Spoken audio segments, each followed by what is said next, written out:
പരിശുദ്ധ പരമദിവ്യകാരുണ്യത്തിന് നേരവും ആരാധനയും സ്തുതിയും പുകഴ്ചയും ഉണ്ടായിരിക്കട്ടെ. എൻ്റെ പ്രിയപ്പെട്ടവരെ, ഭക്തിയോടുകൂടിയാണ് കർത്താവിൻ്റെ തിരുസന്നിധിയിലിരിക്കേണ്ടത്.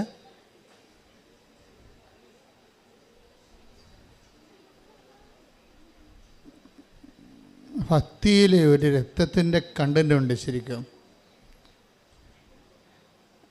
ഇത്ത എന്ന പ്രത്യയം സംസ്കൃതത്തിൽ ഒട്ടുന്നത് എന്നതിൻ്റെ അർത്ഥം. നമ്മുടെ രക്തത്തിലൊരു ഇക്തയുണ്ട്, ഭക്തിയിലൊരു ഇക്തയുണ്ട്. ഒട്ടാത്ത ഭക്തിയൊക്കെ അഭ്യാസങ്ങളാണ്. ഭക്തി എന്ന് വെച്ചാൽ പറഞ്ഞാൽ നിങ്ങൾ സ്നേഹത്തിൽ അവനോട് ഒട്ടി നിൽക്കണം. ദൈവത്തോട് ഒട്ടി നിൽക്കാൻ ഏറ്റവും നല്ലത്, ചേർന്ന് നിൽക്കാൻ ഏറ്റവും നല്ലത് ദൈവസ്നേഹമാണ്. പൗലോസപ്പോസ്തലൻ പറയും, നിങ്ങൾ സ്നേഹത്തിൽ ഒട്ടി നിൽക്കുവിൻ. ശ്രുതികട hallelujah, hallelujah, hallelujah, hallelujah, hallelujah. യേശുവേ നന്ദി, ഹല്ലേലൂയ, ഹല്ലേലൂയ, ഹല്ലേലൂയ. യേശുവേ സ്തുതി, ഹല്ലേലൂയ, ഹല്ലേലൂയ. ആത്മാവിൻ അൾത്താരത്തിൽ നിന്നെ ഞാൻ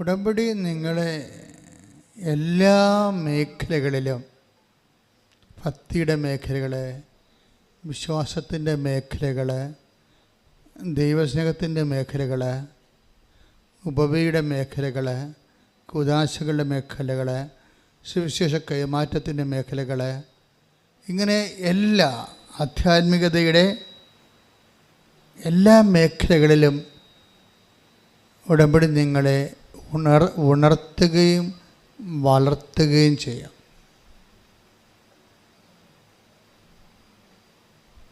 കഴിഞ്ഞ ദിവസങ്ങളിൽ ഒരു സാക്ഷ്യം ഞാൻ വളരെ ശ്രദ്ധിച്ചൊരു സാക്ഷ്യം,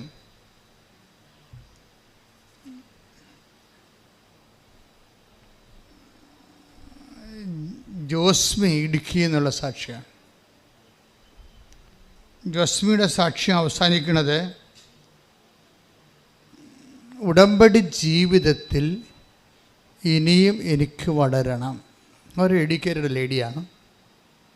അപ്പോൾ എഡ്യൂക്കേറ്റഡ് ആയിട്ടുള്ള ആൾക്കാർ, നല്ല വിദ്യാഭ്യാസമുള്ള ആൾക്കാർ, അവർ ഉടമ്പടി എടുക്കുമ്പോൾ അവർക്കിതിൻ്റെ റാഷണൽ സൈഡ്, ഇതിൻ്റെ അകത്ത് ഉപയോഗിച്ചിരിക്കുന്ന ബിബ്ലിക്കൽ റാഷണാലിറ്റി ശരിക്കും മനസ്സിലാകും.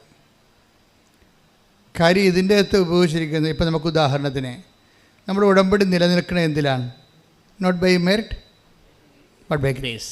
ലോകം മുഴുവനും അറിയാവുന്നതും എന്നോട് ആദ്യം വെളിപ്പെടുത്തിയ സൂത്രമാണിത്. സൂത്രം എന്ന് വെച്ച് കഴിഞ്ഞാൽ ഭാരതീയത്തിൽ സൂത്രമെന്നാണ് ടെക്നിക്ക്. ആധ്യാത്മികമായ എല്ലാ വിഷയങ്ങളെയും ഭാരതീയർ സൂത്രമെന്നാണ് വിളിക്കുന്നത്. വെച്ച് കഴിഞ്ഞാൽ നമ്മൾ പറയുന്നത് ഉപായമല്ല, മറിച്ച് സൂത്രമെന്ന് പറഞ്ഞാൽ അതിൻ്റെ ടെക്നിക്ക്, അതിൻ്റെ തന്ത്രവിദ്യ, അതിനാണ് സൂത്രം. അപ്പോൾ ഇതിൻ്റെ ഉടമ്പടിയിൽ ആദ്യം വന്ന തന്ത്രവിദ്യ രക്ഷാകരമായ അനുഭവത്തിൻ്റെ തന്ത്രവിദ്യയാണ്. അതെന്താണ്?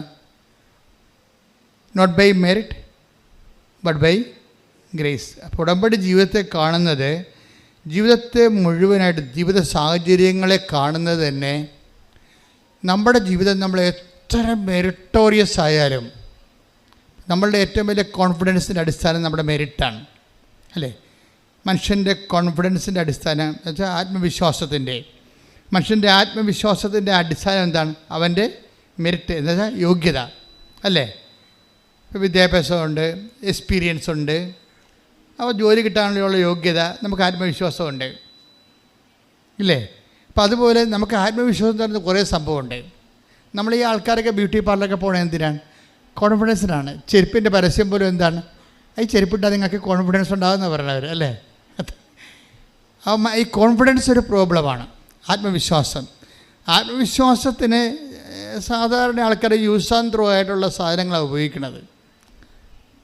ബൈബിൾ ഉപയോഗിക്കുന്നത് യൂസ് ആൻഡ് ഉപയോഗിക്കുക, എറിഞ്ഞു കളയുക എന്നുള്ള സംഭവം, ഡിസ്പോസിബിളായിട്ടുള്ള സൂത്രങ്ങളാണ് സാധാരണ മനുഷ്യൻ. ഇപ്പോൾ ചെരുപ്പ് നമ്മൾ ഉപയോഗിച്ച കുറച്ച് നടന്ന് അങ്ങോട്ടേക്ക് നോക്കുമ്പോൾ നമുക്കൊരു ആത്മവിശ്വാസം തോന്നുമായിരിക്കും. മറ്റുള്ള മുമ്പിൽ അത്ര കുറഞ്ഞ പുള്ളിയല്ല ഞാനെന്നുള്ള അതൊരു ആത്മവിശ്വാസം.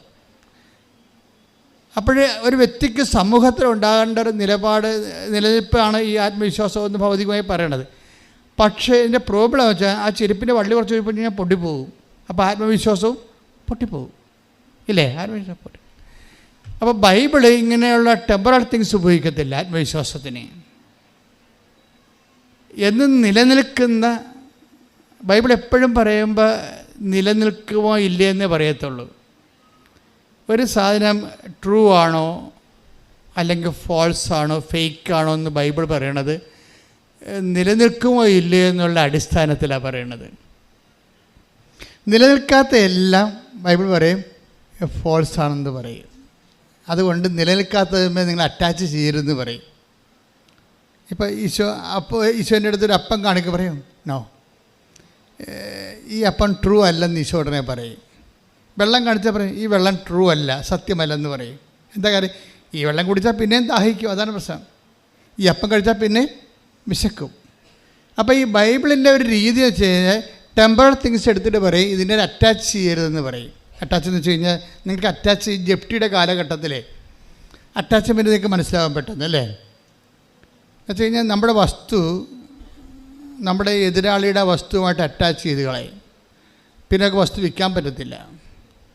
ഇതുപോലെ നിങ്ങൾ ഈ സ്മോൾ തിങ്സുമായിട്ട് ലിറ്റിൽ തിങ്സുമായിട്ട് നിങ്ങൾ അറ്റാച്ച് ചെയ്യരുത് എന്ന് പറയും. എന്നിട്ട് പറയും ഞാൻ എന്നിട്ട് അറ്റാച്ച് ചെയ്യാതിരിക്കാൻ വേണ്ടി എന്ത് ചെയ്യും? നിങ്ങൾ ഡിറ്റാച്ച് ആകണം, അതിൽ നിന്ന് നിങ്ങൾ അകന്ന് നിൽക്കണം. എന്താണ്? ഞാൻ തരുന്ന വെള്ളം കുടിക്കുന്നവൻ ഒരിക്കലും ദാഹിക്കത്തില്ല. അതാണ് ട്രൂ എന്ന് പറയണത്. ഈശോ എന്ത് പറഞ്ഞാലും ട്രൂ ആൻഡ് ഫാൾസ് ഇങ്ങനെ തിരിച്ചു പറയും.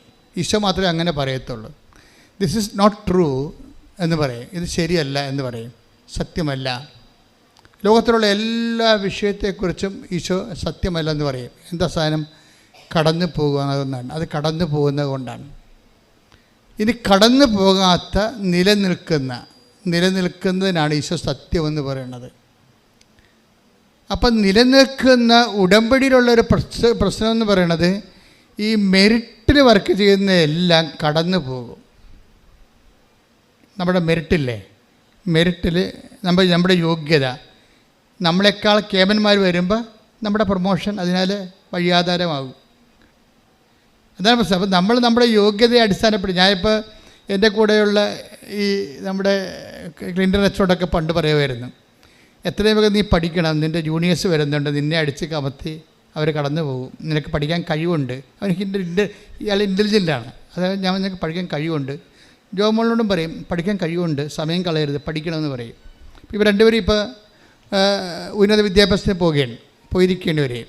അപ്പോൾ എന്താ പ്രശ്നം വെച്ച് കഴിഞ്ഞാൽ അതൊരു ടൈമാണ്. വിദ്യാഭ്യാസത്തിൻ്റെ ഒരു ടൈമുണ്ട്, യുദ്ധത്തിനൊരു ടൈമുണ്ട്, വീട് പണിയാനൊരു സമയമുണ്ട്, ഇതെല്ലാത്തിനും ഒരു ടൈമുണ്ട്. യുദ്ധത്തിന് പോയി അപ്പം അത് എക്ലേസ് അത് ബൈബിളിൻ്റെ നിലപാടുകളാണത്. അത് ഒരു ടൈമാണെങ്കിൽ നിങ്ങൾക്ക് നിങ്ങളുടെ മനസ്സിൽ ദൈവം പറയും ദിസ് ഈസ് ദ ടൈം എന്ന് പറയും. അത് നിങ്ങളുടെ മനസ്സിൽ പറയും. പരിശുദ്ധാത്മാവിൻ്റെ മനസ്സിൽ നീ അത് ഇൻവെസ്റ്റ് ചെയ്യേണ്ട ടൈം ഇതാണെങ്കിൽ, നിനക്ക് പരിശുദ്ധാത്മാവായിട്ട് കണക്ഷൻ ഉണ്ടെന്നുണ്ടെങ്കിൽ നിനക്ക് ഈ ടൈമിൽ ആ ടൈമിൽ തരും നിന്നോടത് ചെയ്യാൻ പറയും. പക്ഷെ അത് അവിടെ മെറിറ്റ് ഇല്ലെങ്കിലും പിന്നെ എന്ത് ചെയ്യും? ഗ്രേസിൽ വർക്കൗട്ട് ചെയ്യും. ഗ്രേസ് ആണ് ബൈബിൾ ലക്ഷ്യം വെക്കുന്ന ഒരു സംഭവം. എൻ്റെ മക്കൾ ഇപ്പോൾ ഈ മിസ്മി അവരുടെ എന്താണ് അവർ ജോസ്മി പറഞ്ഞത് എന്താണ്? ഉടമ്പടി ജീവിതത്തിൽ ഇനിയും എനിക്ക് വളരണം. അപ്പോൾ അവർക്ക് മനസ്സിലായി ഉടമ്പടിയിൽ നമ്മൾ പറയുന്ന ആൾക്കാർ പറയുന്ന സാക്ഷ്യങ്ങളല്ല, അതിൻ്റെ അപ്പുറത്ത് ഉടമ്പടിയിൽ ഡിഗ് ചെയ്യാൻ ഒത്തിരി സാധ്യതകളുള്ള ഒരു ദൈവസന്നിധാനമാണെന്ന് അവർ എഡ്യൂക്കേറ്റഡ് ആയത് കാരണം അവർക്ക് മനസ്സിലാകുന്നുണ്ട്. അതാണ് ഉടമ്പടി ജീവിതത്തിൽ എന്നാണ് പറയുന്നത്. ഉടമ്പടി ഒരു ജീവിതമാണ്, അല്ലാതെ എപ്പോഴെങ്കിലും വന്ന് എന്തെങ്കിലും എഴുതിയിട്ടിട്ട് അത് കാര്യം സാധിച്ചുകൊണ്ട് പോകുന്ന ടെമ്പറൽ ആയിട്ടുള്ള നടപടിയല്ല. നിങ്ങളെപ്പോഴും വരുമ്പോൾ ഈ ടെമ്പറലായിട്ട് എന്തെങ്കിലും ഒരു കാര്യം സാധിച്ച് പോകാൻ വേണ്ടിയുള്ള ഒരു minimum program for the short time കോഴ്സായിട്ട് വരികയാണെങ്കിൽ ഉടമ്പടിയിൽ അത് നടക്കും. പക്ഷെ ദൈവം ഉടമ്പടിയുടെ അതായത് അൾട്ടിമേറ്റ് ഇതിൻ്റെ ഉടമ്പടിയുടെ ആത്യന്തികമായ നിയോഗമെന്ന് പറയണത് പ്രസൻസ് ഓഫ് ഗോഡും അത് എത്തിക്കണം നിത്യതയുമാണ്. പ്രസൻസ് ഓഫ് ഗോഡ് എന്ന് പറയുമ്പോൾ ഞങ്ങൾ കാത്തലിക് ചർച്ചിൽ ജ്ഞാനസ്ഥാനം സ്വീകരിക്കുമ്പോൾ പറയും it's an advance to the eternal life എന്ന് പറയും. എന്ന് വെച്ച് കഴിഞ്ഞാൽ നിനക്ക് നിത്യജീവൻ കിട്ടാൻ യേശു ക്രിസ്തുവിൻ്റെ വീണ്ടെടുപ്പിൽ നിനക്ക് ഓഹരിയായിരിക്കുന്നു. പക്ഷേ ഇതിനുള്ള advance you have to pay more. 100 രൂപയുടെ വസ്തുവിന് നീ 10 രൂപ കൊടുത്തിട്ടുണ്ട്, ഇനി 90 രൂപ നീ അധ്വാനിച്ചുണ്ടാക്കി കൊടുക്കണം നിത്യതയ്ക്ക്. അതാണ് എൻ്റെ വിഷയം, അതാണ് അഡ്വാൻസ് എന്ന് പറയുന്ന കാര്യം. അപ്പോൾ ഉടമ്പടി വെക്കുമ്പോൾ നിനക്ക് ഒരു അനുഗ്രഹം ദൈവം തന്നെന്ന് വിചാരിച്ചോ, ജോലി കിട്ടി, വീട് കിട്ടിയെന്ന് പറയുമ്പോൾ ഒരു അഡ്വാൻസ് നിനക്ക് തരികയാണ് ദൈവം അതല്ല ഉദ്ദേശിക്കുന്നത്. അത് നിത്യതയുടെ അഡ്വാൻസായിട്ട് നമുക്ക് കിട്ടണത് ദൈവാനുഭവത്തിലുള്ള ഒരു അനുഭവമാണ് നമുക്ക് തരണം ആദ്യം. അപ്പോൾ നിങ്ങളൊരു സാക്ഷ്യം പറയാൻ വരുമ്പോൾ എൻ്റെ രോഗം മാറി എന്ന് പറയുമ്പോൾ എനിക്ക് നിത്യതയ്ക്ക് അഡ്വാൻസ് കിട്ടിയെന്നാണ് പറയേണ്ടത്. You got the point. പിടിയിടിയ ദാറ്റ് മീൻസ് ദൈവം ഓൺലൈനിലായി, എൻ്റെ ലൈനിലായി. അപ്പോൾ ഇനി എനിക്ക് ദൈവത്തിൻ്റെ കൂടെ പ്രസൻസായി. ഇനി നിങ്ങൾക്ക് ഒരു ഉടമ്പടിയിൽ എന്ന് പറയുമ്പോൾ അതിൻ്റെ പാക്കേജ് സിസ്റ്റത്തിലെ ഏറ്റവും പ്രധാനപ്പെട്ടത് പ്രസൻസാണ്. I will come with you wherever you go. അത് ആദ്യം മുതലേ ഉള്ളതാണ്. അതൊരു വാഗ്ദാനമാണ്. ഈ വാഗ്ദാനം ഞാൻ എപ്പോഴും നിങ്ങൾ പറയും ഉടമ്പടി വർക്ക് ചെയ്യുന്ന വാഗ്ദാനത്തിൻ്റെ അടിസ്ഥാനത്തിലാണ്. അപ്പോൾ 8850 വാഗ്ദാനങ്ങളാണ് ഹോൾ ബൈബിളുള്ളത്. ഈ വാക്കിൻ്റെ ഉള്ളിലെല്ലാം ദാനം വെച്ചിട്ടുണ്ട്. അതിൻ്റെ അകത്ത് അനുദിന ജീവിത ദാനങ്ങളുണ്ട്, നിത്യജീവിത ദാനങ്ങളുണ്ട്. അപ്പോൾ നിത്യജീവിത ദാനങ്ങളെക്കുറിച്ച് നിനക്ക് കാഴ്ചപ്പാടില്ലാതെ അത്യാവശ്യം വേണ്ട ഒരു ഭൗതിക കാര്യങ്ങൾക്ക് വേണ്ടി മാത്രമാണ് നീ ദൈവത്തെ ഈശോ പറയും ഈ ജീവിതത്തിന് വേണ്ടി മാത്രമാണെന്ന് പറയല്ലേ. Take the bed of God. ഒന്ന് കൊറിന്ത്യസ് 15:19 ശ്രുതികട hallelujah hallelujah hallelujah hallelujah hallelujah യേശുവേ നന്ദി. Hallelujah hallelujah hallelujah hallelujah hallelujah hallelujah. 1 കൊരിന്തോസ് 15:19 ഈ ജീവിതത്തിന് വേണ്ടി മാത്രം ക്രിസ്തുവിൽ പ്രത്യാശ വച്ചിട്ടുള്ളവരാണെങ്കിൽ നമ്മൾ എല്ലാ മനുഷ്യരെയുംക്കാൾ നിർഭാഗ്യരാണ്. ഒന്ന് പറഞ്ഞേ, ഈ ജീവിതത്തിന് വേണ്ടി മാത്രമാണ്, ഈ ജീവിതത്തിന് വേണ്ടി മാത്രമാണ് നിങ്ങൾ യേശു ക്രിസ്തുവിൽ പ്രത്യാശ അർപ്പിച്ചുള്ളതെങ്കിൽ എല്ലാ മനുഷ്യരെക്കാൾ നിങ്ങൾ ഹതഭാഗ്യരാണ്. അപ്പൊ ഈ ജീവിത ആവശ്യങ്ങള് നമ്മൾ അറ്റാച്ച്ഡ് ആയിട്ട് ക്രിസ്തുവിൻ്റെ മുമ്പിൽ ഈ വിഷയം കൊണ്ട് വന്നാൽ ഇതിനുള്ള ഇറ്റേണൽ ലൈഫ് വാല്യൂ എന്ന് പറയുന്നത്, ഇറ്റേണൽ ലൈഫ് നിത്യജീവിതത്തിന് ഇതൊരു അഡ്വാൻസ് ആകുമല്ലോ എന്നുള്ളത് മാത്രമേ ക്രിസ്തുവിൻ്റെ മുമ്പിൽ ഇതൊരു വാല്യൂ ആയിട്ട് വരത്തുള്ളൂ. അതുകൊണ്ടാണ് ഇങ്ങനെയുള്ള ചപ്പുചവറ് കാര്യങ്ങൾക്ക് നിനക്ക് എന്താണ് അമ്മയോട് ചോദിക്കണില്ല, അമ്മയോട് പോലും ഈശോ ചോദിക്കുന്നുണ്ട്. അതാണ് സംഭവം. ഇത് ഈ യോഹന്നാൻ 2:4 ഒക്കെ എടുത്ത് take the bed of God. ശ്രുതികട ഹല്ലേലൂയ ഹല്ലേലൂയ ഹല്ലേലൂയ ഹല്ലേലൂയ. യോഹന്നാൻ 2:4 യേശു അവളോട് പറഞ്ഞു, സ്ത്രീയെ എനിക്കും നിനക്കും എന്ത്, എൻ്റെ സമയം ഇനിയും ആയിട്ടില്ല. അപ്പം ഈ യോഹന്നാൻ 2:4 സ്ത്രീയെ എനിക്കും നിനക്കും എന്ത് എന്നുവെച്ചാൽ ഈ ചവറ് കാര്യങ്ങൾക്ക് വേണ്ടി യേശുവിനെ അവിടെ കക്ഷിയാക്കുന്നതിനോട് ക്രിസ്തുവിനുള്ള സ്വാഭാവികമായ വിയോജിപ്പിൻ്റെ കാര്യം നിത്യതയ്ക്ക് ഇതുമായിട്ട് ബന്ധമില്ല എന്നുള്ളതാണ്. അനുദിന ജീവിതത്തിന് മാത്രമേ ബന്ധമുള്ളൂ. അതിൻ്റെ കാരണം ഈ 1 കൊരിന്തോസ് 15:19 എന്താണ്? എന്ന് പറഞ്ഞ് ഈ ജീവിതത്തിന് വേണ്ടി മാത്രമാണ്, ഈ ജീവിതത്തിന് വേണ്ടി മാത്രമാണ് നിങ്ങൾ യേശുക്രിസ്തുവിനെ പ്രത്യാശ അർപ്പിച്ചെങ്കിൽ എല്ലാ മനുഷ്യരെക്കാളും നിങ്ങൾ ഹതഭാഗ്യരാണ്. അപ്പൊ എപ്പോഴും ഇതിൻ്റെ ഉടമ്പടി ഫയറാകാനുള്ള എളുപ്പം, നിങ്ങൾക്ക് ഈ അഡ്വാൻസ് എല്ലാം തരും ദൈവം. പക്ഷെ ആ സമയത്ത് തന്നെ ദൈവമേ, നിന്നിൽ നിന്ന് ചോദിക്കേണ്ടതും നീ എനിക്കറിഞ്ഞ് തരേണ്ടതും ബേസിക്കായിട്ട് അനുദിന ജീവിതമല്ല. അനുദിന ജീവിതം ഒരു ടൈം കഴിയുമ്പോൾ യൂസ് ആൻഡ് ത്രോ ആകും. നമ്മൾ നേടിയതെല്ലാം ആരുടേതാകും. Take the bed of God. ശ്രുതികട hallelujah hallelujah hallelujah hallelujah hallelujah. പറഞ്ഞോളൂ, വായിച്ചോളൂ. ലൂക്കാ 12:20. ലൂക്കാ 12:20. എന്നാൽ ദൈവം അവനോട് പറഞ്ഞു, എന്നാൽ ദൈവം പറഞ്ഞേ, ദൈവം അവനോട് പറഞ്ഞു, ബോഷാ, ഈ രാത്രി നിന്റെ ആത്മാവിനെ നിന്നിൽ നിന്ന് ആവശ്യപ്പെടും. അപ്പോൾ നീ ഒരുക്കി വെച്ചിരിക്കുന്നവ ആരുടേതാകും. അപ്പൊ ഇതെല്ലാം അന്യാധീനപ്പെട്ടു പോകുന്ന ഈശോ പറയണത് മനസ്സിലായില്ലേ? എല്ലാ സ്ഥാനം നാളെ അന്യാധീനപ്പെട്ടു പോകും. ഇപ്പം അതായത് അന്യാധീനപ്പെട്ടു പോകുമെന്ന് പറയുമ്പോൾ നിങ്ങളോട് അന്യാധീനപ്പെട്ടൊന്നും പോകത്തില്ല, ഞാൻ എൻ്റെ മകൾക്ക് കൊടുക്കുമെന്ന് പറയും. എൻ്റെ മകളെ, നിൻ്റെ മകൾ നിന്നെ എപ്പോൾ ഓർക്കും? ഞാൻ ഒരു 1500 പിണവെടുത്തുള്ളൊരു മനുഷ്യനാണ്. ഇത്രയും കാലത്തിനുള്ളിൽ 1500 പിണവെടുത്തിട്ടുണ്ട്.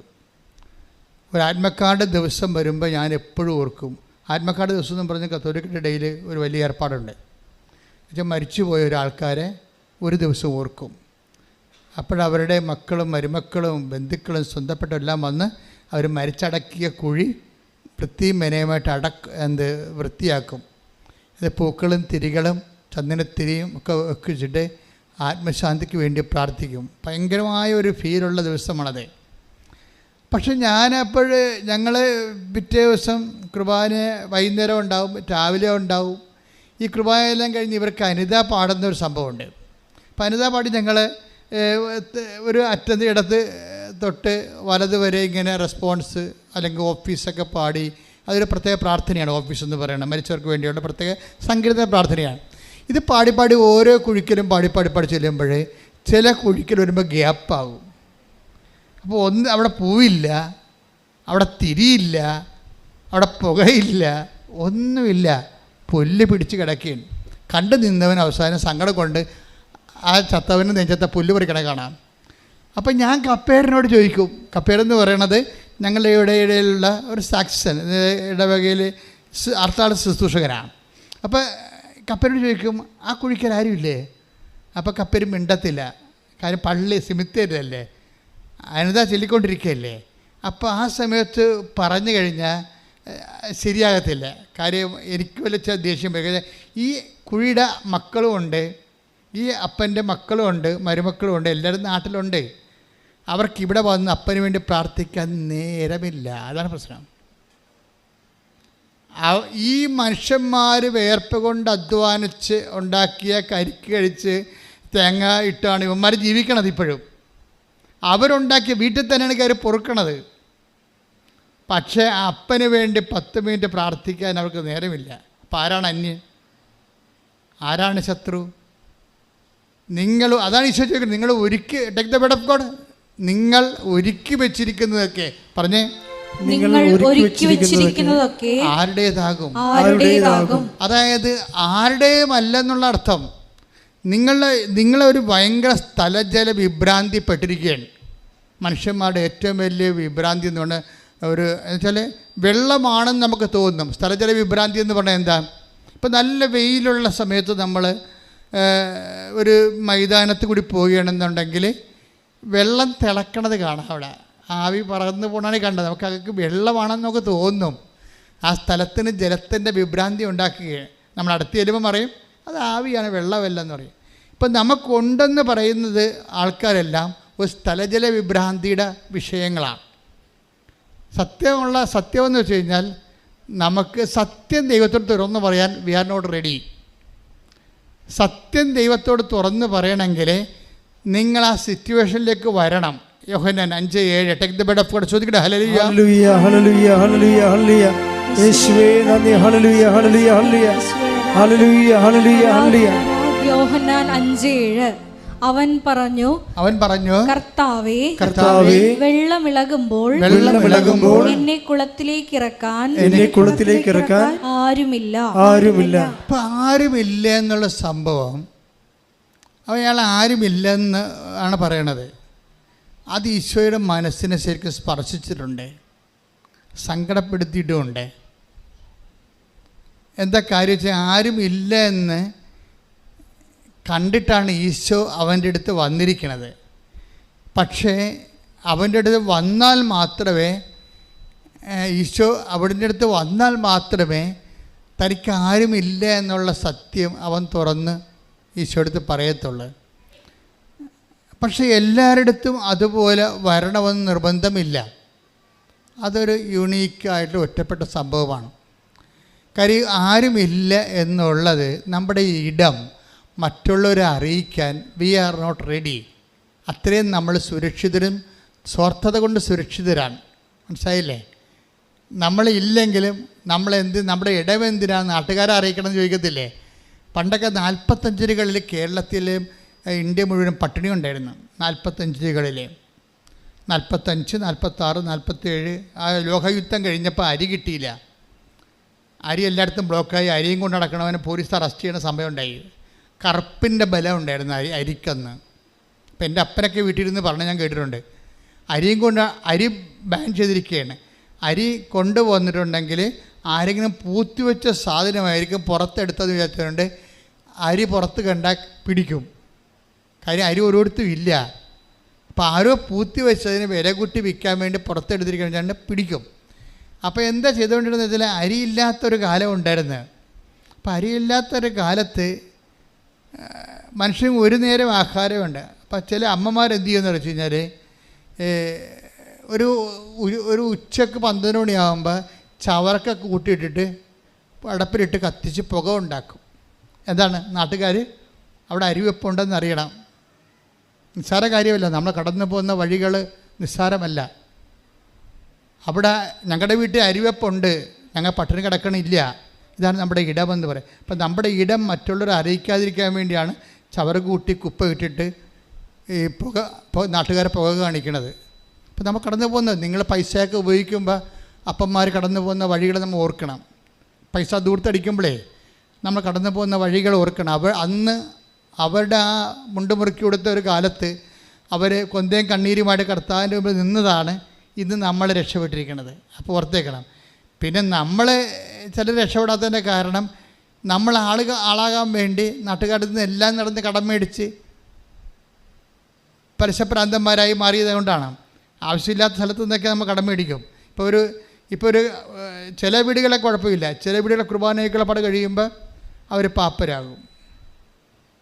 കുർബാനയ്ക്കുള്ളപ്പാട് കഴിയുമ്പോൾ പാപ്പരാകും. അത് പണ്ട് മുതലേ ഉള്ള ഒരു പരിപാടിയാണ്. കുർബാനയ്ക്കുള്ളപ്പാട് എന്ന് വെച്ച് ആവശ്യമുള്ളവരെ ഇല്ലാത്തവരെ ഇപ്പോൾ പണ്ട് കുർബാനയ്ക്കുള്ളപ്പാടിന് പരിഞ്ഞപ്പൻ തലോട്ടമ്മ ഓക്കെ ക്ലിയർ. അല്ലെങ്കിൽ അവിടെ ഭാര്യയുടെ ആങ്ങളെ മക്കളും ഒക്കെ ഒരു 10 പേര് ഒക്കെ ഉണ്ടാകത്തുള്ളൂ. ഇപ്പം എങ്ങനെ വന്നിരിക്കുന്നത്? ഇപ്പോൾ വോട്ടേഴ്സ് ലിസ്റ്റ് നോക്കിയല്ലേ വിളിക്കണത്. ഇത് എവിടെ ചെന്ന് അവസാനിക്കാനാണ്? അത്രയും ആൾക്കാരെ വിളിക്കും. അത്രയും ആൾക്കാരെ വിളിച്ച് വരുമ്പോൾ ഇതെല്ലാം എങ്ങനെയായാലും ഒരു 2-1.5 ലക്ഷം രൂപ കടമാകും. അപ്പോൾ എന്ത് ചെയ്യും? പാവപ്പെട്ടവൻ നടന്ന് കടം മേടിച്ച് പലിശ കയറി മുടിയും. അപ്പം നമ്മുടെ ഇടം നാട്ടുകാരെന്ത് വിചാരിക്കും? നിങ്ങൾ ഉടമ്പടി എടുത്താലും ഈ നാട്ടുകാരെന്ത് വിചാരിക്കും എന്ന് വിചാരിച്ച് നമ്മളുടെ ദൈവം അർഹിക്കാത്ത വിഷയത്തിൽ നമ്മൾ ഓവർ പ്രാധാന്യം കൊടുത്താൽ തീർച്ചയായിട്ടും നമ്മളെ നയിക്കണത് ഈശോ ചോദിക്കുന്നൊരു വാക്കുണ്ട്, വാട്ട് സ്പിരിറ്റ് ലീഡ്സ് യു. എന്തരൂപിയാണ് നിങ്ങളെ നയിക്കണത്? അത് ലോകാരൂപി എന്ന് പറയും. ഉടമ്പടി ഈ എൻ്റെ ജീവിതമാണെന്ന് പറയുമ്പോൾ ദൈവാരൂപിയാൽ നമ്മൾ നയിക്കപ്പെടുന്നത് വരെ ലോകാരൂപിയാൽ നമ്മളെ ലോകത്താന്മാരാക്കുന്ന ലോകാരൂപിയിൽ ടേക്ക് ദ ബെഡ് ഓഫ് 9:55 ലൂക്ക. ശ്രുതിക്കട്ടെ ഹല്ലേലൂയ ഹല്ലേലൂയ ഹല്ലേലൂയ ഹല്ലേലൂയ. യേശുവേ നന്ദി, യേശുവേ സ്തുതി. Hallelujah hallelujah hallelujah hallelujah hallelujah. ലൂക്ക 9:84. ഇത് കണ്ടപ്പോൾ ശിഷ്യന്മാരായ യാക്കോബും യോഹന്നാനും പറഞ്ഞു, കർത്താവേ, സ്വർഗത്തിൽ നിന്ന് അഗ്നി ഇറങ്ങി ഇവരെ നശിപ്പിക്കട്ടെ എന്ന് ഞങ്ങൾ പറയട്ടെയോ? അവൻ തിരിഞ്ഞ് അവരെ ശാസിച്ചു. അപ്പോൾ ഇതിൻ്റെ ടിപ്പണി കിടപ്പുന്നുണ്ട്. What spirit leads you? എന്ത് അരൂപിയാണ് നിങ്ങളെ നയിക്കുന്നത്? എന്ത് അരൂപിയാണ് നിങ്ങളെ നയിക്കണമെന്ന് നമുക്കറിയാമല്ലോ. അവിടെ നയിച്ചത് എന്ത് അരൂപിയാണ്? സ്വർഗത്തിൽ നിന്ന് അഗ്നി ഇറങ്ങി അവരുടെ വഴി തടസ്സം ഉണ്ടാക്കിയ യാക്കോബിൻ്റെയും യോഹന്നാൻ്റെയും ജീവിതത്തിലെ ഈ ദൗത്യത്തിൽ വഴി തടസ്സം ഉണ്ടാക്കിയവരെ സ്വർഗത്തിൽ നിന്ന് അഗ്നി ഇറങ്ങി നശിപ്പിക്കാനാവുമെന്നാണ് അവർ പറയണത്. അപ്പോൾ അവർ അപ്പോസ്തലന്മാരാണെങ്കിലും അപ്പോസ്തല വേഷക്കാരുണ്ടാവുകയും ഈ വേഷം കറക്റ്റ് അപ്പോസ്തലനെ ആക്കാൻ വേണ്ടി കർത്താവ് ഒത്തിരിയേറെ ഫോർമേഷൻ കൊടുത്തിട്ടുണ്ട്. അവർക്ക് ശത്രുവിനൊക്കെ ക്രിയേറ്റ് ചെയ്തതാണ്. ഇവന്മാർ പോയ പ്രശ്നം ഉണ്ടാക്കുമെന്ന് ഈശോയ്ക്ക് അറിയാം. ഈശോയ്ക്ക് വഴി സന്ധ്യയായപ്പോൾ ജെറുസലേമിലേക്ക് പോകണ ഈശോനെ സമറിയായി കൂടി പോയിട്ട് സമറിയയിൽ എവിടെയെങ്കിലും താമസിക്കാൻ വേണ്ടി ഈ അപ്പോസ്തലന്മാർക്ക് ഈശോയ്ക്കൊരു വീട് കാണാൻ വേണ്ടി ഇവരെ പറഞ്ഞു വിട്ടതാണ്. സമറിയയിൽ വീടുമില്ല, കണ്ടാൽ ഇവന്മാരുടെ കൈയും കാലും അവർ വെട്ടുമെന്നും ഇവന്മാർ തനി നിറം പുറത്തെടുക്കുമെന്നും കർത്താവിനറിയാം. അപ്പം ചില ഇഷ്യൂസ് നമ്മുടെ ജീവിതത്തിൽ ഉണ്ടാകണത് ദൈവം കരുതിക്കൂട്ടി ഉണ്ടാക്കുന്ന വിശുദ്ധീകരണ പ്രക്രിയയാണ്. കാര്യം കർത്താവിന് പറയണം, വാട്ട് സ്പിരിറ്റ് ലീഡ്സ് യു. നിങ്ങളുടെ ജീവിതത്തിൽ ഇഷ്യൂസ് ഒന്നും ഉണ്ടാകുന്നില്ലെങ്കിൽ എന്ത് അരൂപിയാണ് നിങ്ങൾ നയിക്കണം നിങ്ങൾക്കറിയാൻ പറ്റാതെ വരും. മനസ്സിലായില്ലേ? ലോകാരൂപി അരൂപി 3 എണ്ണം ഉണ്ട്. എപ്പോഴും ഓർത്തേക്കണം. 3 ലോകാരൂപിയുണ്ട്. ഇപ്പോൾ ലോകാരൂപി, അതുപോലെ തന്നെ എന്തുണ്ട്, ദുഷ്ടാരൂപിയുണ്ട്, പിന്നെ ദൈവാരൂപി. ദൈവാരൂപി ഇപ്പോൾ ലോകാരൂപി എന്ന് പറഞ്ഞാൽ എന്താ വെച്ച് കഴിഞ്ഞാൽ എന്ത് കിട്ടിയാലും തികയത്തില്ല. 4:13 എടുത്ത് ശ്രദ്ധിക്കട്ടെ. ഹല്ലേലൂയ, യോഹന്നാൻ 4:13. യേശു പറഞ്ഞു, ഈ വെള്ളം കുടിക്കുന്ന ഏവനും വീണ്ടും ദാഹിക്കും. അതാ പ്രശ്നം. അതായത് ഇത് ആരോടാണ് ഈശോ പറഞ്ഞെന്നറിയാമോ? ഒരു സ്ത്രീക്ക് 5 ഭർത്താക്കന്മാരുണ്ടായിരുന്നു. അപ്പോൾ എന്നിട്ട് പറഞ്ഞ്, ഇപ്പോഴും 5 ഭർത്താക്കന്മാരുണ്ടെങ്കിൽ ഇപ്പോഴുള്ള ആൾ നിൻ്റെ ഭർത്താവല്ല. എന്നിട്ട് പറയും, ഇനിയും നീ ഭർത്താക്കന്മാരെ സൂക്ഷിക്കാൻ ഉദ്ദേശിക്കുന്നുണ്ടെങ്കിൽ നിനക്ക് മരണം വരെ ദാഹം ഉണ്ടാകും. അതാണ് ഈ വെള്ളം കുടിക്കണവൻ ഇനിയും ദാഹിക്കും. ശരീരത്തെ ശമിപ്പിക്കാൻ വേണ്ടിയുള്ള എല്ലാ പരിപാടിയും, ജഡികമായ തൃപ്തിക്ക് വേണ്ടി ഉപയോഗിക്കുന്ന എല്ലാം നമുക്ക് പിന്നെയും ദാഹം ഉണ്ടാകും. അത് ഭർത്താവിൻ്റെ കാര്യം മാത്രമല്ലേ, ജഡികമായ എല്ലാം. ഇപ്പം നമ്മൾ ലോകാരൂപിയിലാണ്. ഇപ്പം നിങ്ങൾക്ക് ഒരു ജോലി വേണം എന്ന് പറയുമ്പോൾ നിങ്ങൾ ഉടനെ എന്താണ് ചിന്തിക്കണത്? ജോലി വേണം എന്ന് ദൈവത്തിൻ്റെ സന്നിധിയിലൊരു നിയോഗം വെച്ചിരിക്കണം വിചാരിച്ചോ? അപ്പം നോർമലായിട്ട് ജോലി വേണം, അതിനകത്ത് തെറ്റെന്താ? പക്ഷെ ഫോർ വാട്ട്? അതിന് ഉത്തരം പറയേണ്ടി വരും. ദൈവത്തിൻ്റെ സന്നിധിയിൽ ഒരു സംഭവം വെക്കുമ്പോൾ ഫോർ വാട്ട് എന്ന് ചോദിക്കും, എന്തിനു വേണ്ടിയാണെന്ന് ചോദിക്കും. അപ്പം നിങ്ങൾ ജെന്യുവൻ ആൻസർ പറയണം. എന്താ ജെന്യുവൻ ആൻസർ എന്ന് പറയണത്? എൻ്റെ പ്രായമായ അപ്പനും അമ്മയും എന്നെ വളർത്തി ഇത്രയും കഷ്ടപ്പെട്ട് അവർ മരിക്കണമെങ്കിലും ഒരു അടച്ചുറപ്പുള്ള വീട്ടിൽ താമസിക്കണം. എൻ്റെ പെങ്ങൾക്ക് കല്യാണം വരാൻ പോവുകയാണ്.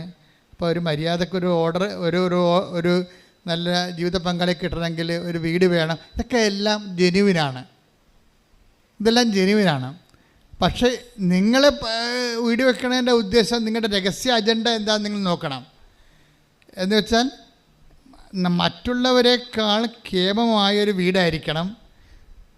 എൻ്റെ വീടാണെന്നും പറഞ്ഞ് വേറെ ആൾക്കാരുടെ വീട്ടിൽ പോയി എൻ്റെ ബന്ധുക്കൾ എന്നോട് ഞങ്ങൾ വിചാരിച്ച അതാണ് നിൻ്റെ വീടെന്ന്.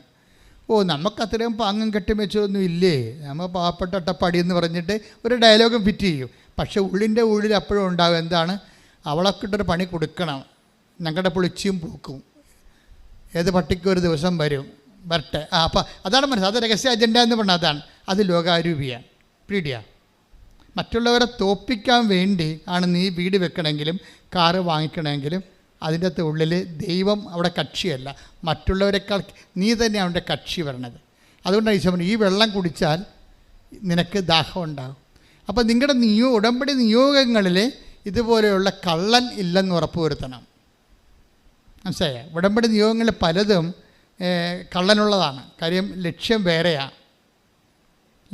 അപ്പം നിങ്ങൾ ജെന്യുവൻ, അത് എപ്പോഴും പ്രശ്നത്തിൽ ഇപ്പം നിങ്ങൾ 6 നിയോഗങ്ങളിട്ട് അതിൽ ഒരെണ്ണം കള്ളനാണെങ്കിൽ എല്ലാം കള്ളനായിട്ടേ കണക്കാകത്തുള്ളൂ. കാര്യം നിങ്ങൾ കള്ളിയായതുകൊണ്ടാണ് അങ്ങനെ ഇട്ടിരിക്കുന്നത്. നിങ്ങൾ എങ്ങനെയെങ്കിലും ചാടി ഇവിടുന്ന് കാനഡയിൽ പോയിട്ട് അവിടെ ആരെങ്കിലും കണ്ണും കൈയും കാണിച്ച് ഇവിടെ ലൈൻ അടിച്ച് നടക്കണവനെ അവിടെ വരത്തിച്ചിട്ട് വീട്ടുകാരറിയാതെ പോയി ജീവിക്കണം എന്നുള്ളതാണെങ്കിൽ കള്ളനായി സാധനം അതിൻ്റെ അകത്ത് കള്ളനാണ്. അപ്പോൾ നിങ്ങളുടെ നിയോഗത്തിൽ ബാക്കി നിങ്ങൾ പറയണ എല്ലാം ജെനുവിനാണെങ്കിലും ഈ ഒരു കള്ളത്തരം കിടക്കണ കാരണം ഈ വിഷം എല്ലായിടത്തും കയറി പിടിക്കും. കാര്യം എന്താണ്? നിന്നെ വളർത്തി വലുതാക്കിയ നിൻ്റെ മാതാപിതാക്കന്മാരെയും നിൻ്റെ കുടുംബത്തെ എല്ലാം മറന്നിട്ട് നിൻ്റെ സുഖങ്ങളെ മാത്രം അന്വേഷിച്ചിട്ട് നിൻ്റെ പൊകാലസ്ഥതയ്ക്ക് വേണ്ടി നീ ദൈവത്തിനെ കരുവാക്കാൻ വേണ്ടി വന്ന് ഉടമ്പടി എടുത്തിരിക്കുക. ഈ കള്ളത്തരം ദൈവത്തിന് അറിയാം. അതുകൊണ്ടാണ് ഈശോ ചോദിക്കുന്നത്, വാട്ട് സ്പിരിറ്റ് ലീഡ്സ് യു? എന്തരൂപിയാണ് നിങ്ങളെ നയിക്കണത്? ഇപ്പോൾ എന്തരൂപിയാണെന്ന് വെച്ചാൽ ലോകാരൂപിയാണെങ്കിൽ പിന്നെയും കള്ളത്തരം കാണിച്ചുകൊണ്ടേയിരിക്കണം. അപ്പോൾ പിന്നെ ദൈവത്തിന് നിന്നെക്കൊണ്ട് ഈ ജന്മത്ത് പ്രയോജനം ഉണ്ടാകത്തില്ല. കാര്യം എന്താണ്? നീ ബേസിക് കള്ളനാണ്. അപ്പോൾ കൂടുതൽ കർത്താവ് അങ്ങനെ നിന്നെ ശാസിക്കത്തൊന്നുമില്ല. നീ കള്ളത്തരം കാണിച്ച ഫ്രോഡ് പരിപാടി ദൈവത്തിന് കാണിച്ചാൽ ദൈവം നിന്നെ ഇറങ്ങി വന്ന് ശാസിക്കത്തൊന്നുമില്ല. ജൂദാസിനെപ്പോലും ദൈവം ശാസിച്ചില്ല. മാക്സിമം പറഞ്ഞ ഇതാണ്, ആ മനുഷ്യൻ ജനിക്കാതിരുന്നെങ്കിൽ കൊള്ളാമായിരുന്നു. ഇപ്പോൾ ഉടമ്പടി ഇട്ടിരിക്കുന്ന പല കള്ളികളെയും കുറിച്ച് പറയണ ഇതാണ്, എവളെ ജനിക്കാതിരുന്നെങ്കിൽ കൊള്ളാമായിരുന്നെന്ന്. അതാണ് പ്രശ്നം വന്നത്. നിങ്ങൾ ഉടമ്പെടുക്കുമ്പോൾ ശരിക്കും പ്രാർത്ഥിക്കണം, ഇതെല്ലാം ജെനുവിൻ സ്പിരിറ്റിലാണ് വർക്ക് ചെയ്യണത്. ഇതിനകത്ത് കള്ളത്തരങ്ങൾ വല്ലതും ഉണ്ടാ? മറ്റുള്ളവന് പണി കൊടുക്കാൻ വേണ്ടിയാണോ? അതോ എനിക്ക് ആൾ കളിക്കാൻ വേണ്ടിയാണോ ഞാൻ ഇതെല്ലാം ഈ ഭൗതിക നേട്ടങ്ങൾ നേടുന്നത്? അതുകൊണ്ടാണ് ബൈബിൾ പറയണത് നിങ്ങൾക്ക് സ്നേഹമായിരിക്കണം നിങ്ങളുടെ ലക്ഷ്യം. ലക്ഷ്യത്തിൻ്റെ അകത്ത് സ്നേഹം മാത്രമേ പാടുള്ളൂ. അത് ടേക്ക് ദ ബെഡഫോർഡ് 1 കൊരിന്തോസ് 14:1. സ്നേഹമായിരിക്കട്ടെ നിങ്ങളുടെ ലക്ഷ്യം. അത് തന്നെ അതിനകത്ത് വരുന്നത് ക്രിസ്തീയമായ സ്നേഹമാണ് കേട്ടോ, അല്ല വല്ല സ്നേഹമല്ല. അതായത് മറ്റുള്ളവർക്ക് വേണ്ടി അവരുടെ നന്മ, അവരുടെ വളർച്ച, അവരുടെ കേടുകൂടാതെ സംരക്ഷിക്കുന്ന അതും ദൈവത്തിന് വേണ്ടി ചെയ്യാൻ പറ്റിയ സ്നേഹമായിരിക്കണം നിങ്ങളുടെ ലക്ഷ്യം. ദൈവത്തിന് വേണ്ടി മനുഷ്യനെ ഏത് സാഹചര്യത്തിലും സന്ധിക്കാൻ പറ്റിയ ഒരു സ്നേഹമായിരിക്കണം നിങ്ങളുടെ. അപ്പോൾ നിങ്ങൾ കർത്താവിനോട് പറയണം, എനിക്ക് PSC ടെസ്റ്റാണ്, 42 വയസ്സുണ്ട്, എനിക്കിപ്പോൾ 41 അടുത്ത മാർച്ചിൽ ഞാൻ നിയമിതയായില്ലെങ്കിൽ റാങ്ക് ലിസ്റ്റ് ക്യാൻസലാകും, ഞാൻ പുറത്താകും എന്നൊക്കെ പറയും. അപ്പോൾ ഞാൻ പുറത്താകും, എൻ്റെ റാങ്ക് ലിസ്റ്റ് ക്യാൻസലാകും എന്നൊക്കെ പറയണമെങ്കിൽ ഇത് ആർക്കും കഴിയും. അതിന് കെട്ടിയെടുത്ത് ഒരു ഉടമ്പടി ക്രിസ്ത്യാനി ആകേണ്ട ഒരു കാര്യമില്ല. പക്ഷേ നിങ്ങൾ പറയേണ്ട ഇതാണ്, എനിക്ക് ഇത് നീ തന്നാൽ എൻ്റെ ജീവിതത്തിൽ പറ്റുന്ന സഹായമെല്ലാം ഞാൻ എല്ലാവർക്കും ചെയ്യും. അത് നീ പറയണം ദൈവത്തോട്. എവിടെയാണ് എൻ്റെ സഹായം ആവശ്യമായി വരണത് അതെല്ലാം ഞാൻ ചെയ്യും. കാര്യം ക്രിസ്ത്യാനിറ്റിയിലുള്ളൊരു പ്രശ്നം, അത് ആളെ ഇങ്ങോട്ട് എടുക്കണമെങ്കിൽ കഴുകിയേ എടുക്കത്തുള്ളൂ, കഴുകാത്ത ഒരു സാധനത്തിനും എടുക്കത്തില്ല.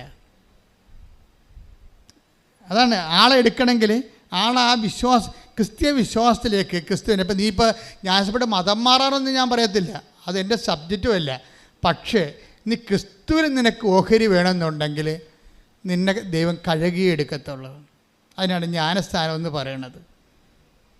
വെച്ച് കഴിഞ്ഞാൽ നീ വിശുദ്ധീകരിക്കണം, നിലപാടിൽ വിശുദ്ധീകരിക്കണം, നയത്തിൽ വിശുദ്ധീകരിക്കണം, നടപടിക്രമങ്ങൾ വിശുദ്ധീകരിക്കണം, നിൻ്റെ നിലനിൽപ്പിൽ വിശുദ്ധീകരിക്കണം. എല്ലാ മേഖലകളിലും ക്രിസ്തുവായിരിക്കണം, ക്രിസ്തുവിൻ്റെ സ്നേഹമായിരിക്കണം നമ്മുടെ ലക്ഷ്യം. കൈയടിക്കട്ടെ, ശ്രദ്ധിക്കട്ടെ. ഞങ്ങളുടെ വാക്കുകളും ചിന്തകളും പ്രവൃത്തികളും എല്ലാം നിന്നെ ലക്ഷ്യം വെച്ചാകുവാൻ ഈ ആരാധനയിലൂടെ ഞങ്ങളെ അഭിഷേകം ചെയ്യണമേ. കൂടെ വസിക്കണേ, പോകരുതേ, കൂട്ടുവേണം നിന്റെ സ്നേഹബലം. കൂടെ വസിക്കണേ, പോകരുതേ, കൂട്ടുവേണം നിന്റെ സ്നേഹബലം. അപ്പോൾ ഉടമ്പടി ജീവിതത്തിൽ ഇനിയും എനിക്ക് വളരണമെന്ന് ജോസ്മി പറയുമ്പോൾ, ഉടമ്പടി ജീവിതം ഒരു വളർച്ചയുടെ ജീവിതമാണ്. വളർച്ചയുടെ ജീവിതം വെച്ച് കഴിഞ്ഞാൽ തീരാത്ത വളർച്ചയാണ്. ഇതിൻ്റെ ഒന്നാം ഘട്ടം ഇപ്പം തന്നെ ഇന്നലെ ഒരു രതി എന്നും പറഞ്ഞൊരു മോഡ് സാക്ഷ്യം പറഞ്ഞു. അവൾ എത്രാമത്തെ സാക്ഷ്യമാണ് ഈ പറയണമെന്നറിയാവോ? 7ാമത്തെ സാക്ഷ്യമാണ് ഈ പറയണത്. ആമയും മുയലും തമ്മിലുള്ള ഓട്ടം പോലെയാണ്. മുയൽ ഉറങ്ങുന്നുണ്ട്, ആമ ലീഡ് ചെയ്യുന്നുണ്ട്. ഇതാണ് സംഭവം. വിശ്വാസത്തിൽ ഇവിടെ ആമയല്ലായിരുന്നോ? വിശ്വാസം നേച്ചർ സ്വീകരിച്ച പാരമ്പര്യ ക്രിസ്ത്യാനിയല്ലേ മുയൽ അവിടെ. പക്ഷേ മുയൽ ഉറങ്ങിപ്പോകുന്ന ആമ ലീഡ് ചെയ്യുന്ന കാഴ്ചയെ കാണുന്നത്. എന്താ കാര്യം? രതിയുടെ ഉടമ്പടി 10ാമത്തെ ഉടമ്പടിയാണ്. 10ാമത്തെ ഉടമ്പടിക്ക് 7ാമത്തെ സാക്ഷ്യം പറയണമെന്ന് പറയുമ്പോൾ എന്താ സംഭവം? അപ്പോൾ ഉടമ്പടി ഒരു വലിയ സാധ്യതകളുടെ ദൈവാനുഭവങ്ങളുടെ ഒരു കലവറയാണത്. അപ്പം നിങ്ങൾ എന്താ നിങ്ങൾ ഉടമ്പടി എടുക്കുമ്പോൾ തന്നെ എങ്ങനെയെങ്കിലും 90 തികച്ചാൽ മതി എന്നാണ് പറയണത്, അല്ലേ? എങ്ങനെയെങ്കിലും 90 തികച്ചാൽ മതി. 90 ദിവസം എങ്ങനെ പിടിച്ചു നിൽക്കും 90 ദിവസം. അപ്പോൾ ദൈവത്തിന് അറിയാൻ പാടില്ല ഇത് 90 തികക്കാൻ വേണ്ടിയുള്ള 90 തികച്ചിട്ട് കാര്യം കാണാൻ വേണ്ടിയുള്ള അഭ്യാസമാണെന്ന്. അത് പാലും വെള്ളം ഒഴിക്കാത്ത തുളസിത്തറ പോലെ കരിഞ്ഞു പോകും സാധനം. നമ്മളെല്ലാ ദിവസവും തുളസിത്തറയെ സന്ധ്യ കൊണ്ടുവന്ന് നിങ്ങൾ കുളിയും ദേവാലയം കഴിഞ്ഞുകൊണ്ട് അതിൻ്റെ മുഖത്ത് പാലോ അല്ലെങ്കിൽ വെള്ളമോ തളിക്കത്തില്ലേ? തളിക്കുമ്പോൾ തളിക്കാതെ ചില വീട് വിട്ടു പോയ ആൾക്കാരുണ്ട്. ഫ്ലാറ്റ് എടുത്ത് അവിടെ പോയി എറണാകുളത്ത് പോയി താമസിക്കണവർ. അവർ പൊറുതിയും കഴിഞ്ഞ് വരുമ്പോൾ തുളസിത്തറ കാണാനില്ല, അത് ഒരു കരിഞ്ഞു നിൽക്കണേ കാണാം. ആൾപ്പാർപ്പില്ലാത്ത തുളസിത്തറ കരിഞ്ഞു പോകും. അതുപോലെയുള്ള അനുഭവമാണ് ആത്മീയ ജീവിതത്തിലുണ്ടാകണത് പലപ്പോഴും. എന്ന് വെച്ചാൽ നമ്മൾ ഈ 90 ദിവസത്തേക്ക് വേണ്ടിയുള്ള ടൈം ബൗണ്ടായിട്ടുള്ള സംഭവം ഇടുമ്പോൾ തന്നെ ദൈവത്തിനറിയാം ഇത് 90 ദിവസത്തേക്കുള്ള ജോലി കിട്ടാനുള്ള ഒരു തൽക്കാലത്തുള്ള ഒരു ഏർപ്പാടാണെന്നറിയാം. അതുകൊണ്ട് ഇത് വർക്കൗട്ട് ചെയ്യാനുള്ള സാധ്യത കുറവാണ്. കാര്യം 90 ദിവസം കഴിഞ്ഞാൽ പിന്നെ മഷീട്ടൊന്ന് ഉണക്കിയാൽ പോലും ദൈവത്തിന് മുമ്പ് നിന്നെ കാണത്തില്ലെന്ന് ദൈവത്തിന് അറിയാം. ഇത് നിസ്സാരമല്ല, ഞാൻ പറയാൻ നിങ്ങൾ ശ്രദ്ധിക്കണം. കാര്യം ഒന്നാമത് സ്കാനിങ് യന്ത്രമൊക്കെ ഇന്നാളല്ലേ കണ്ടുപിടിച്ചത്. ദൈവം എത്രയോ മുമ്പേ കണ്ടുപിടിച്ചതാണ്. അദ്ധായികൾ ചോദിച്ചു, റബ്ബി നീ എന്നെ എങ്ങനെ അറിഞ്ഞു എന്ന് ചോദിച്ചപ്പോൾ പറഞ്ഞു, നീ അത്തിവൃക്ഷത്തിൻ്റെ ചുവട്ടിലായിരുന്നപ്പോൾ ഞാൻ നിന്നെ കണ്ടു. അപ്പം നമ്മളെ കണ്ടില്ലെങ്കിലും ദൈവം നമ്മളെ കാണുന്നുണ്ട്. അപ്പം നീ ഇവിടെ കൊണ്ടുവന്ന് കെട്ടിത്താത്തുമ്പോൾ തന്നെ ഓർക്കുക, നിൻ്റെ സ്കാനിങ് റിപ്പോർട്ട് പുറത്തായി. എന്താണ്? തൽക്കാലത്തേക്കുള്ള അഡ്ജസ്റ്റ്മെൻറ്റാണ്. അത് കഴിഞ്ഞാൽ നിന്നെ ദൈവത്തെ ഇത് ഞൊട്ടിച്ചുണ്ട് 4 കാലായി വീണ് ഓടുമെന്നറിയാം. അപ്പം ആദ്യമേ അതിന് ജാമ്യം എടുക്കണം. ഉടമ്പടി വർക്കൗട്ട് ചെയ്യുക. കർത്താവേ, ഉടമ്പടി ഒരു ജീവിതമാണെന്ന് എനിക്കറിയാം. പറഞ്ഞേ, കർത്താവേ ഉടമ്പടി ഒരു ജീവിതമാണെന്ന് എനിക്കറിയാം. ഉടമ്പടിയുടെ കാര്യങ്ങള് ദൈവസ്നേഹത്തിന്റെ സാക്ഷ്യ ജീവിതമാണ്. അതിന്റെ അന്ത്യം കാണാൻ എനിക്ക് അർഹത നൽകണമേ. എന്റെ ഉടമ്പടി ജീവിതത്തിൽ നീ വളർത്തണമേ. ഉടമ്പടി ജീവിതത്തിലെ നീ വളർത്തണമേ.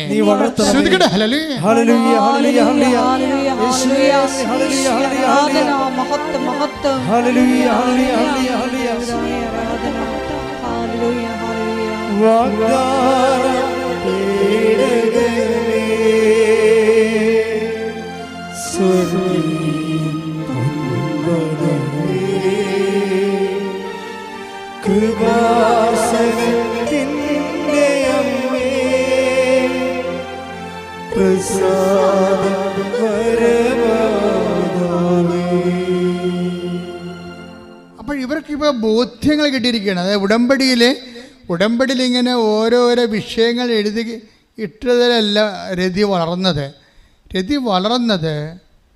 ഏത് സാഹചര്യത്തെയും വിശ്വാസം കൊണ്ട് ഫേസ് ചെയ്യാൻ പറ്റുന്ന രീതിയിൽ രതി വളരും. ഇന്നലെ തന്നെ 6 സാക്ഷ്യങ്ങളെ പറ്റി പറഞ്ഞിട്ടുണ്ട്. അവളുടെ സാക്ഷ്യം ഒന്ന്, അവളുടെ കുഞ്ഞിൻ്റെ സാക്ഷ്യമുണ്ട്. കുഞ്ഞും അമ്മയും പ്രഗ്നൻ്റ് ആയിരുന്നു. ഇവിടെ വരുമ്പോൾ കഴിഞ്ഞ 5-6 മാസം മുമ്പ് വന്നായിരുന്നു കക്ഷി. അപ്പോൾ പ്രഗ്നൻ്റ് ആയിരുന്നു. അപ്പന് ക്യാൻസറായിരുന്നു, അവൾ പ്രഗ്നൻ്റ് ആയിരുന്നു, കുഞ്ഞിന് എന്തോ ഈ ബ്ലോക്കായിരുന്നു. അപ്പോൾ ഇത്രയും പ്രോബ്ലംസിലൂടെയാണ് ഈ 5-ാം ഉടമ്പടിക്കാരത്തിൽ പോണത്. 5-ാം ഉടമ്പടിയാണ്. സാക്ഷികളെല്ലാം പറഞ്ഞ് 5 പ്രാവശ്യം പറഞ്ഞിട്ട് 6-ാമത്തെ ഉടമ്പടിയിലൂടെ കുതിക്കുമ്പോഴാണ് അപ്പന് 4th സ്റ്റേജ് ക്യാൻസർ വരണത്. പിന്നെ അവൾക്ക് തന്നെ കൊച്ചിന് ഇപ്പോൾ ഡോക്ടർ പറഞ്ഞ് കുഞ്ഞോ നീയോ ആരെങ്കിലും ഒരാൾ ഉണ്ടാവത്തില്ലെന്ന് പറയും. ഉടനെ ഈ ഉടമ്പടി കാശിന് തിരുമിക്കൊണ്ട് പറയും 2 പേരും ഉണ്ടാകും ഡോക്ടർ എന്ന് പറയും. ഒരു മരുന്നും ആവശ്യമില്ലെന്ന് പറയും. ഞാൻ വിശ്വസിക്കുന്ന കൃപാസനം മാതാവിലാണ്. അതാണ് വളരണത്. ജീവിതം കൊണ്ട് വളരെ, വിശ്വാസം കൊണ്ട് വളരുകയാണ്. ഒരു സംഭവം നമ്മളെ കിടക്ക് പെടസയിൽ താഴെ വീഴോടെ ഡോക്ടർ പറയുമ്പോൾ, ഡോക്ടറല്ലേ പറയണത്. എന്നിട്ട് ഈ കാശിനും തിരുമ്പിട്ട് പറയും, ഇത് കണ്ട 2 പേരും ഉണ്ടാകും ഡോക്ടർ എന്ന് പറയും. അതോടുകൂടി ഇവളുടെ കുഞ്ഞിൻ്റെയും പ്രശ്നങ്ങളെല്ലാം തീരും. അപ്പനെ ആർസിച്ച് കൊണ്ടുപോയിട്ട് ആ റിപ്പോർട്ട് വന്നപ്പോൾ അപ്പന് ഒരു കുഴപ്പമില്ല. ഒരു വ്യക്തി എങ്ങനെയാണ് പ്രശ്നങ്ങൾ അതിജീവിക്കണത്? ദൈവം, ജീവിക്കണ ദൈവം ആരുടെയും കുത്തകയല്ല. ജീവിതം നമുക്ക് യേശുക്രിസ്തു സുവിശേഷവും ആരുടെയും കസ്റ്റഡിയിലുമല്ല. സുവിശേഷത്തിന് വിലങ്ങ് വെക്കപ്പെട്ടിട്ടില്ലെന്ന് പറഞ്ഞിട്ടുണ്ട്. ശ്രദ്ധിക്കട്ടെ. Hallelujah, hallelujah, hallelujah, hallelujah, hallelujah, hallelujah. യേശുവേ നന്ദി, നന്ദി, നന്ദി. ഹല്ലേലൂയ. 2 തിമോത്തി 2:9. 2 തിമോത്തി 2:9. ആ സുവിശേഷത്തിന് വേണ്ടിയാണ്, പറഞ്ഞ ആ സുവിശേഷത്തിന് വേണ്ടിയാണ്, ആ സുവിശേഷത്തിന് വേണ്ടിയാണ് ഞാൻ കഷ്ടത സഹിച്ചുകൊണ്ട്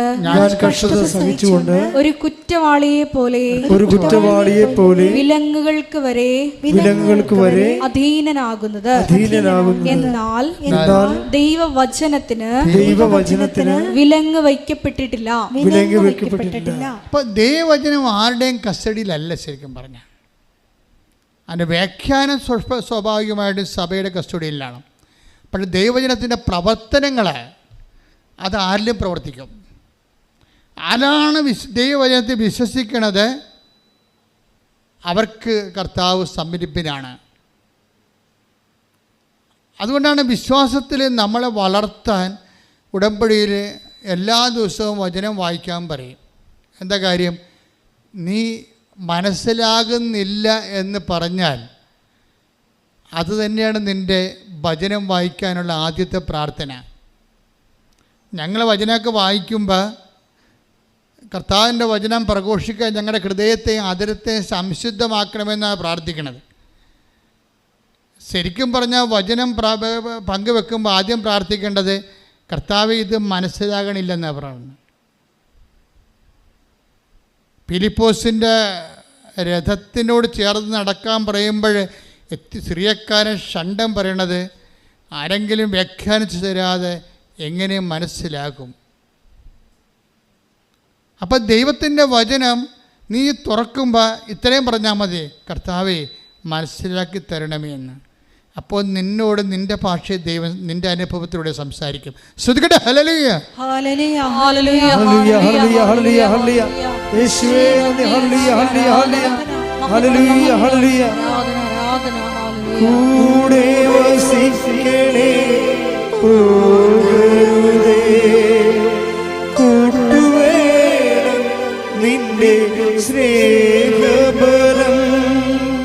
കൂടെ വസിക്കണേ, പോകരുതേ, കൂട്ടുവേണം നിന്റെ സ്നേഹബലം.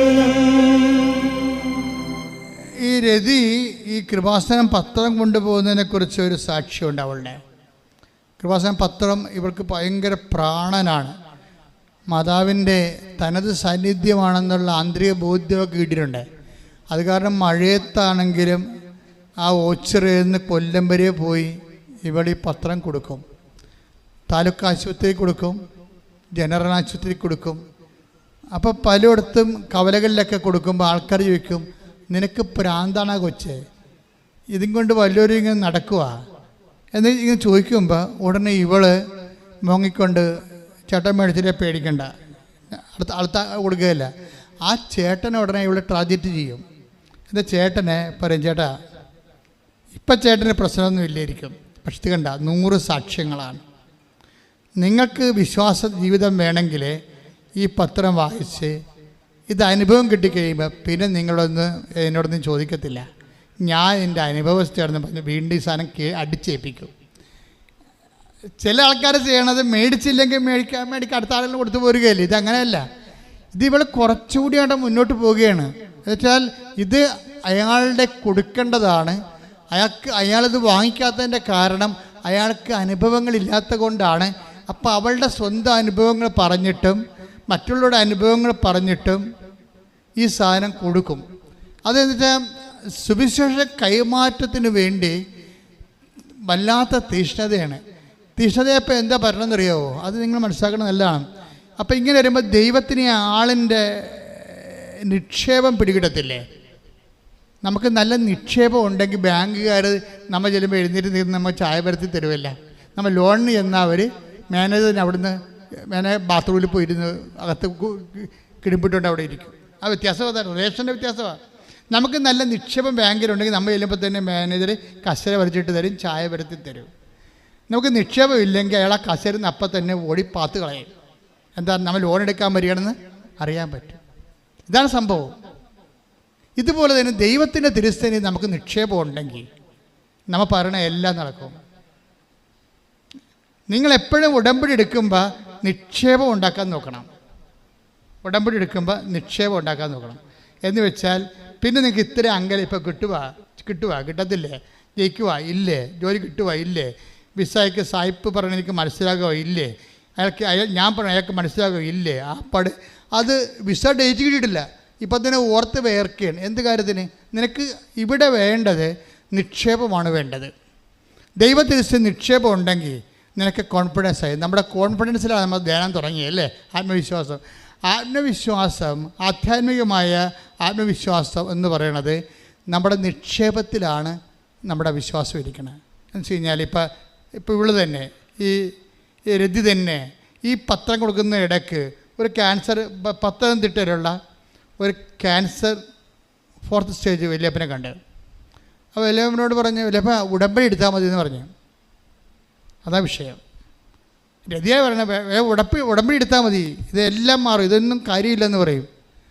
അപ്പോൾ ഉടനെ വല്യപ്പൻ്റെ വൈഫ് അവിടെ ഇപ്പോൾ ഉണ്ട്. വല്യപ്പനെ കേൾപ്പിക്കാതെ രതിയോട് പറയുവേ, 30 സമയമൊക്കെ കഴിഞ്ഞിരിക്കണമെന്ന് പറയും. അതെന്താ സംഭവം? അതെന്താ വെച്ച് കഴിഞ്ഞാൽ 30 സമയം കഴിഞ്ഞിരിക്കണമെന്ന് അവർ പറഞ്ഞെന്ന്. ആര്? ആശുപത്രിക്കാർ പറഞ്ഞെന്ന്. വല്യമ്മ ആ ദൈവവചനമായിട്ട് അത് വിശ്വസിച്ച് നടക്കണം. അപ്പോൾ പറഞ്ഞ് സമയമൊന്നും കഴിഞ്ഞിട്ടില്ല. ഈ സമയത്തെ അറസ്റ്റ് ചെയ്യണേ വിശ്വാസം കൊണ്ട് ചെയ്യണത്. അപ്പോഴേ പോകാൻ കൊച്ചേ എന്ന് പറഞ്ഞുകൊണ്ട് ഇവളെ ഒഴിവാക്കണമല്ല, ഇവള് മാറുന്നില്ലല്ലോ. ഇവളെ ഒഴിവാക്കാൻ വേണ്ടി വല്യമ്മ ഉടായ്പ പറഞ്ഞ്, പോകാൻ കൊച്ചേ വരാവേ, ഞങ്ങൾ പത്തനംതിട്ടയിൽ ആലപ്പുഴ വരണപ്പേ, എന്നാലും വരാം എന്നൊക്കെ പറഞ്ഞ് എന്ന് പോയി. പിറ്റേ ആഴ്ച പിന്നെ ഇവിടെ കണ്ണി വന്ന് പെട്ടു വല്യമ്മനും കൂടി. അപ്പോൾ നിങ്ങൾ പോയില്ലേ? ഞാൻ പോയില്ലേ കൊച്ചാ, പോകണം എന്നൊക്കെ പറഞ്ഞു. അവസാനം 3ാമത്തെ ഘട്ടത്തിൽ വല്യപ്പനെ അടിച്ചിട്ട് അവൾ പൊക്കി 5 ഇവിടെ കൊണ്ടുവന്നു. അപ്പോഴേ കൊണ്ടുവന്ന് ഉടമ്പടി എടുപ്പിച്ചു. ഉടമ്പടി എടുത്തിട്ട് ഇതെങ്ങനെയാണ് എക്സിക്യൂട്ട് ചെയ്യണത്, ഇതെല്ലാം വിധങ്ങളെല്ലാം പറഞ്ഞു കൊടുക്കും. ഈ നിക്ഷേപം തന്നെ വഴി പറയണേ. എന്നിട്ട് മാറി നിന്നും പറയും, മാതാവേ ഈ വല്യപ്പൻ്റെ ജീവിതം രക്ഷപ്പെടുത്തണം. കാര്യം എനിക്ക് ഈശോയുടെ നാമത്തെ മറ്റുള്ള മുമ്പിൽ മഹത്വപ്പെടുത്തണം.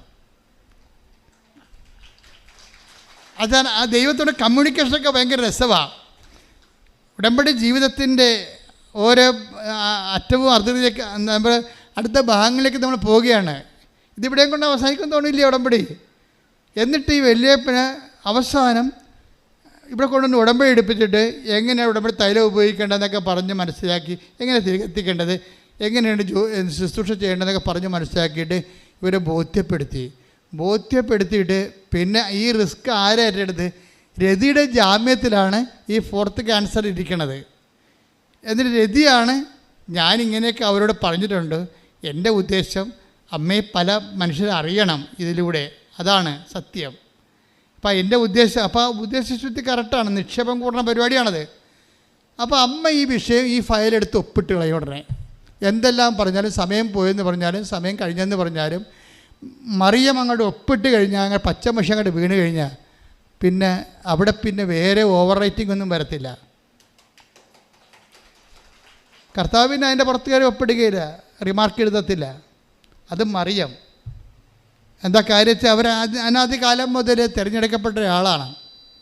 അവർക്ക് വചനത്തിൻ്റെ എല്ലാ ഭാഗങ്ങളെയും പെട്ടെന്ന് ഓപ്പൺ ചെയ്ത് കിട്ടും. അതിനുള്ള പ്രത്യേക അഭിഷേകം അവർക്കുണ്ട്. ഒരു വചനത്തിൻ്റെ മാതാവാണ് ശരിക്കും. അപ്പം അതുകൊണ്ട് തന്നെ ഈ വല്യപ്പൻ ആശുപത്രി RCC പോയിട്ട് പിറ്റേ ആഴ്ച ടെസ്റ്റ് ചെയ്തപ്പോൾ ഒരു ക്യാൻസറും ഇല്ല ആളിന്. ആരാണ് ഇവർക്ക് സൗഖ്യം കൊടുത്തത്? രതി എന്ന് പറയുന്ന ആളാണ്. ഇത് ഈ വല്യപ്പൻ ആരാണ്? ഒരു പച്ച ക്രിസ്ത്യാനി. പോരെ? അതാണ് സംഭവം. ദൈവം ഈ വിഷയം നേരിട്ട് ചെയ്യണം. ഹൃദയശുദ്ധിയുള്ളവർ ദൈവത്തെ കാണുന്ന ഒരു വലിയ ഉടമ്പടിക്കാരം. ശ്രദ്ധിക്കട്ടെ. യേശുവേ നന്ദി. Hallelujah hallelujah hallelujah hallelujah hallelujah. മഹത്വം മഹത്വം. ഉടമ്പടി പ്രാർത്ഥനയിൽ ഉടനടി പരിഹാരമേകും. ഉടമ്പടി പ്രാർത്ഥനയിൽ ഉടനടി പരിഹാരമേകും. അവൻ പറയുന്നത് ചെയ്തിടുകിൽ ജീവിതം ധന്യമായിത്തീരും.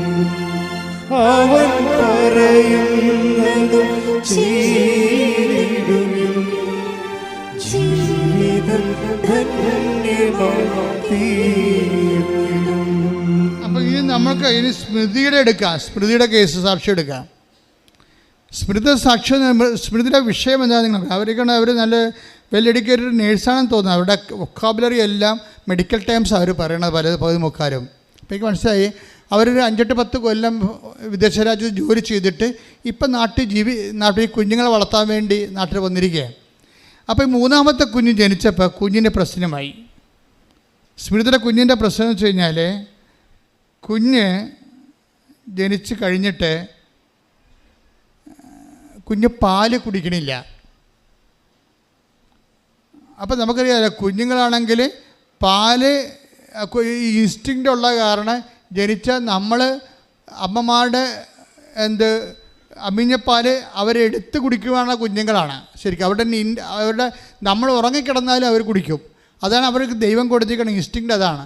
പക്ഷേ കുഞ്ഞിന് വായിക്കൊണ്ട് വെച്ച് കൊടുത്തിട്ടും കുഞ്ഞ് പാല് കുടിക്കണില്ല. പാല് കുടിക്കാമെന്നപ്പോൾ അത് ഭയങ്കര, പക്ഷേ എന്താണെന്ന് മനസ്സാകണില്ല. എന്തുകൊണ്ട് കുഞ്ഞ് പാല് കുടിക്കണില്ലെന്ന് മനസ്സാകണില്ല. കൊച്ച് വളരുന്നുണ്ട്, പക്ഷേ തൂക്കക്കുറവാണ്, ഭയങ്കര തൂക്കക്കുറവാണ്. അപ്പോൾ തൂക്കക്കുറവാണെന്ന് വെച്ചാൽ അങ്ങനെ വന്ന് പിന്നെ വളർച്ച മുരടിച്ച് ചിലപ്പോൾ മരിച്ചും പോവുകയും. അപ്പോൾ എന്താണെന്ന് ഇത് ടെസ്റ്റ് ചെയ്ത് 1.5 കൊല്ലം കഴിഞ്ഞപ്പോഴാണ് കണ്ടുപിടിച്ചത് എന്തുകൊണ്ടാണ് പാല് കുടിക്കാത്തത്. അപ്പോൾ CMB എന്ന് പറഞ്ഞൊരു അസുഖമാണ്. പ്രോട്ടീൻ അലർജിയാണ് കൊച്ചിന്. പ്രോട്ടീൻ സക്ക് ചെയ്യത്തില്ല. ഈ പാലിൻ്റെ അകത്ത് പ്രോട്ടീനുള്ള കാരണം അത് അലർജിയാണ്. കൊച്ച് റിജക്റ്റ് ചെയ്യും. പക്ഷെ അത് കണ്ടുപിടിച്ചപ്പോൾ ഡോക്ടർ അതിന് പകരം എന്ത് ചെയ്യാനാണ്? പാല് സാധാരണ കുഞ്ഞുങ്ങൾ വന്ന് നമ്മുടെ അടുത്ത് പാല് കുടിക്കത്തില്ലേ, പക്ഷെ കുഞ്ഞു വരണമില്ല, കൊടുത്തിട്ടും കുടിക്കണില്ല.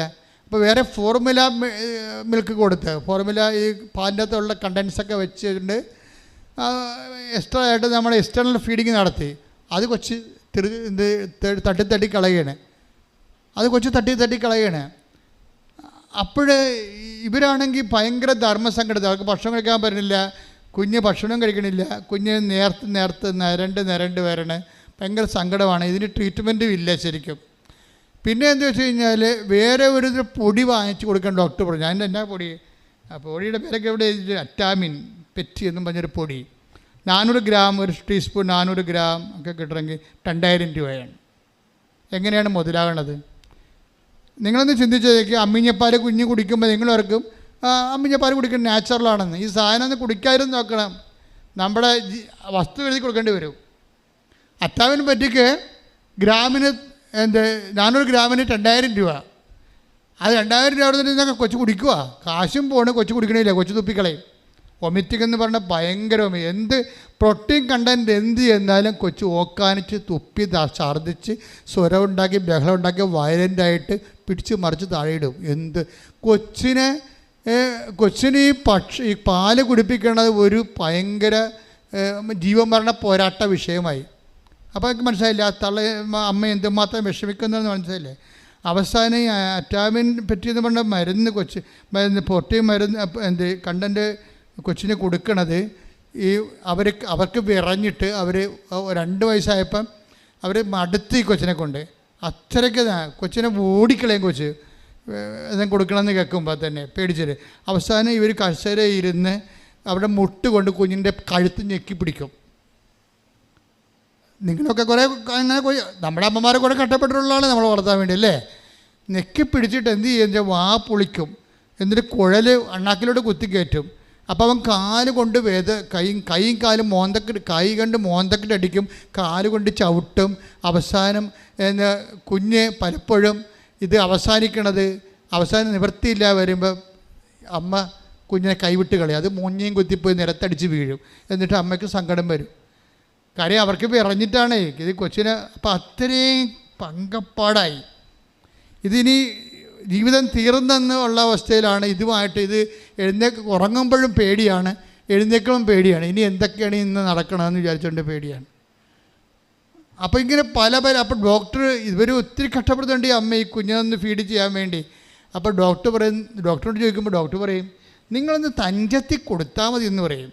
അപ്പോൾ ഇവർക്ക് പറയും, കാര്യം എൻ്റെ കൺസേണിനെ കുറിച്ച് പോലും അയാൾക്ക് കൺസേൺ ഇല്ല എന്ന്. ഞാൻ എന്ത് ഭക്ഷണം പോലും കഴിക്കാതെ കുഞ്ഞിനെ ഒരു തുള്ളി അകത്ത് കടത്താൻ വേണ്ടി ശ്രമിക്കുന്നത്. അപ്പോൾ എൻ്റെ ഒരു കുഴപ്പമായിട്ട് ഡോക്ടർ കൈയൊഴുകുകയാണ് ശരിക്കുന്നത്. എൻ്റെ മക്കളെ, ഇത് ജീവിതമാണ്. എല്ലാവരെയും നമ്മളെ കൈവീഴും. അപ്പോൾ ക്രിസ്തു നിന്നെ രൂപപ്പെടുന്നതിൻ്റെ ഒരു ലക്ഷണമാണ് നിങ്ങളെല്ലാവരും എന്നെ കൈവഴിയും തന്താങ്ങളുടെ വഴിക്ക് പോകുമെന്ന് പറഞ്ഞില്ല. Take the word of God. ശ്രദ്ധിക്കട്ടെ. Hallelujah hallelujah hallelujah hallelujah.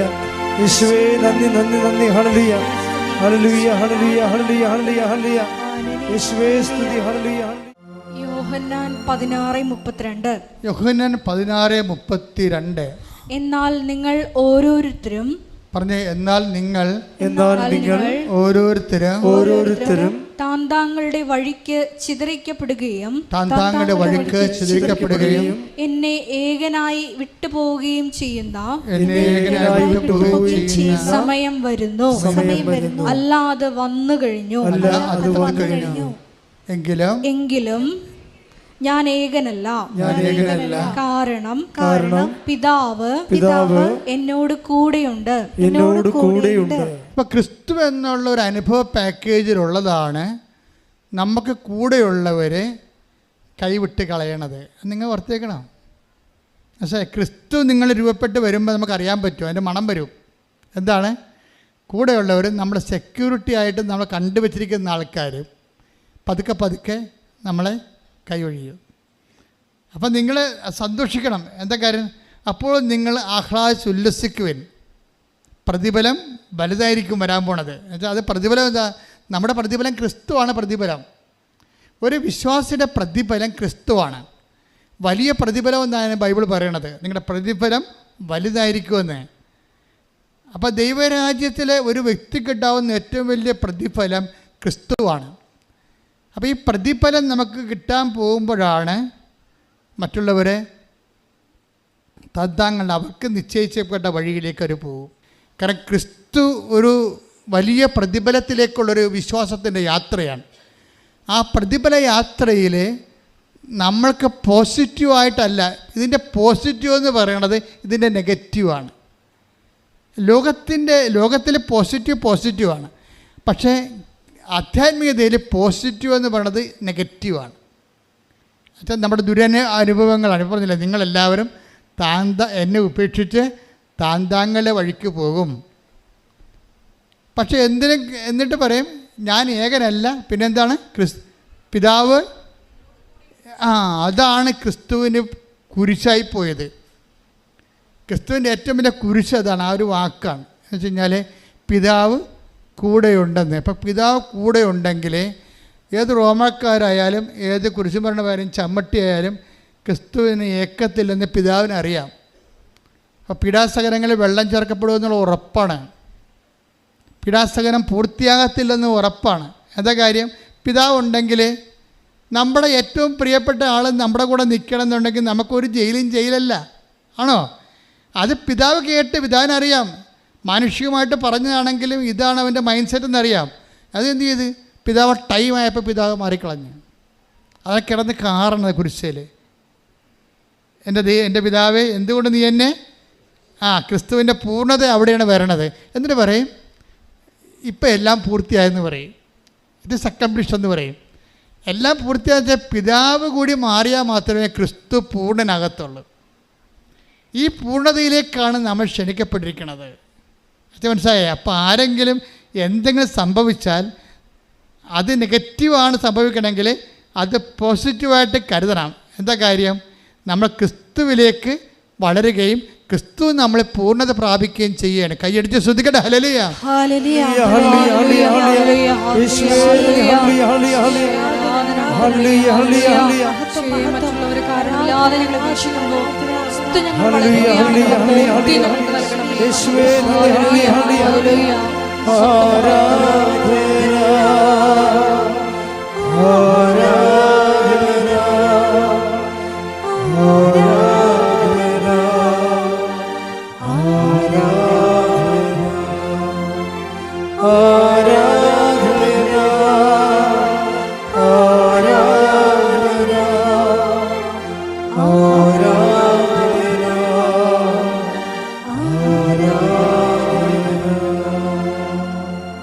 ജീവിതത്തിൻ്റെ ഇതുപോലെയുള്ള അസ്തമയ അല്ലെങ്കിൽ ഇതുപോലെയുള്ള ഇരുട്ട് തക്കങ്ങൾ നിങ്ങൾ പകച്ചു പോകരുത്.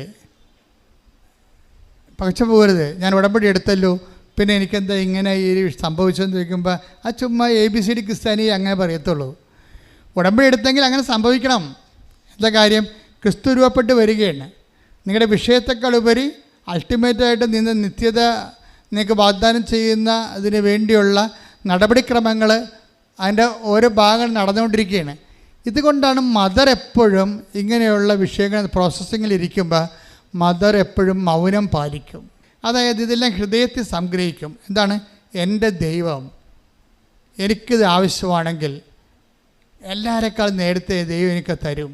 അപ്പോൾ ദൈവത്തിൻ്റെ സമയം ഞാൻ കാഴ്ചവെക്കുന്നു, സമർപ്പിക്കുന്നു. അവിടെയാണ് സമർപ്പണം വരണത്. അപ്പോൾ ദൈവത്തിൻ്റെ മനസ്സിൽ നമ്മൾ സമർപ്പിച്ചതാകാൻ വേണ്ടി ആദ്യമേ ഉടമ്പടിയിൽ റെഡിയായിരിക്കണം. പിന്നെ വരുന്ന ഒരു വിഷയം എന്ന് പറയണത് നിങ്ങൾക്കറിയാമല്ലോ, ഇപ്പോൾ അമ്മ നമ്മുടെ വീട്ടിലുണ്ട്. അമ്മയുടെ ഒരു വിഷയം ബൈബിള് അമ്മയെ അവതരിപ്പിക്കും. ഉടമ്പടി അമ്മയുടെ പ്രാർത്ഥനയാണല്ലോ, ത്രൂ മേരിയാണല്ലോ ഈ ഇത് വർക്കൗട്ട് ചെയ്യണത്. പരിശുദ്ധ അമ്മയുടെ മധ്യസ്ഥലല്ലേ ഉടമ്പടി ചെയ്തിരിക്കണത്.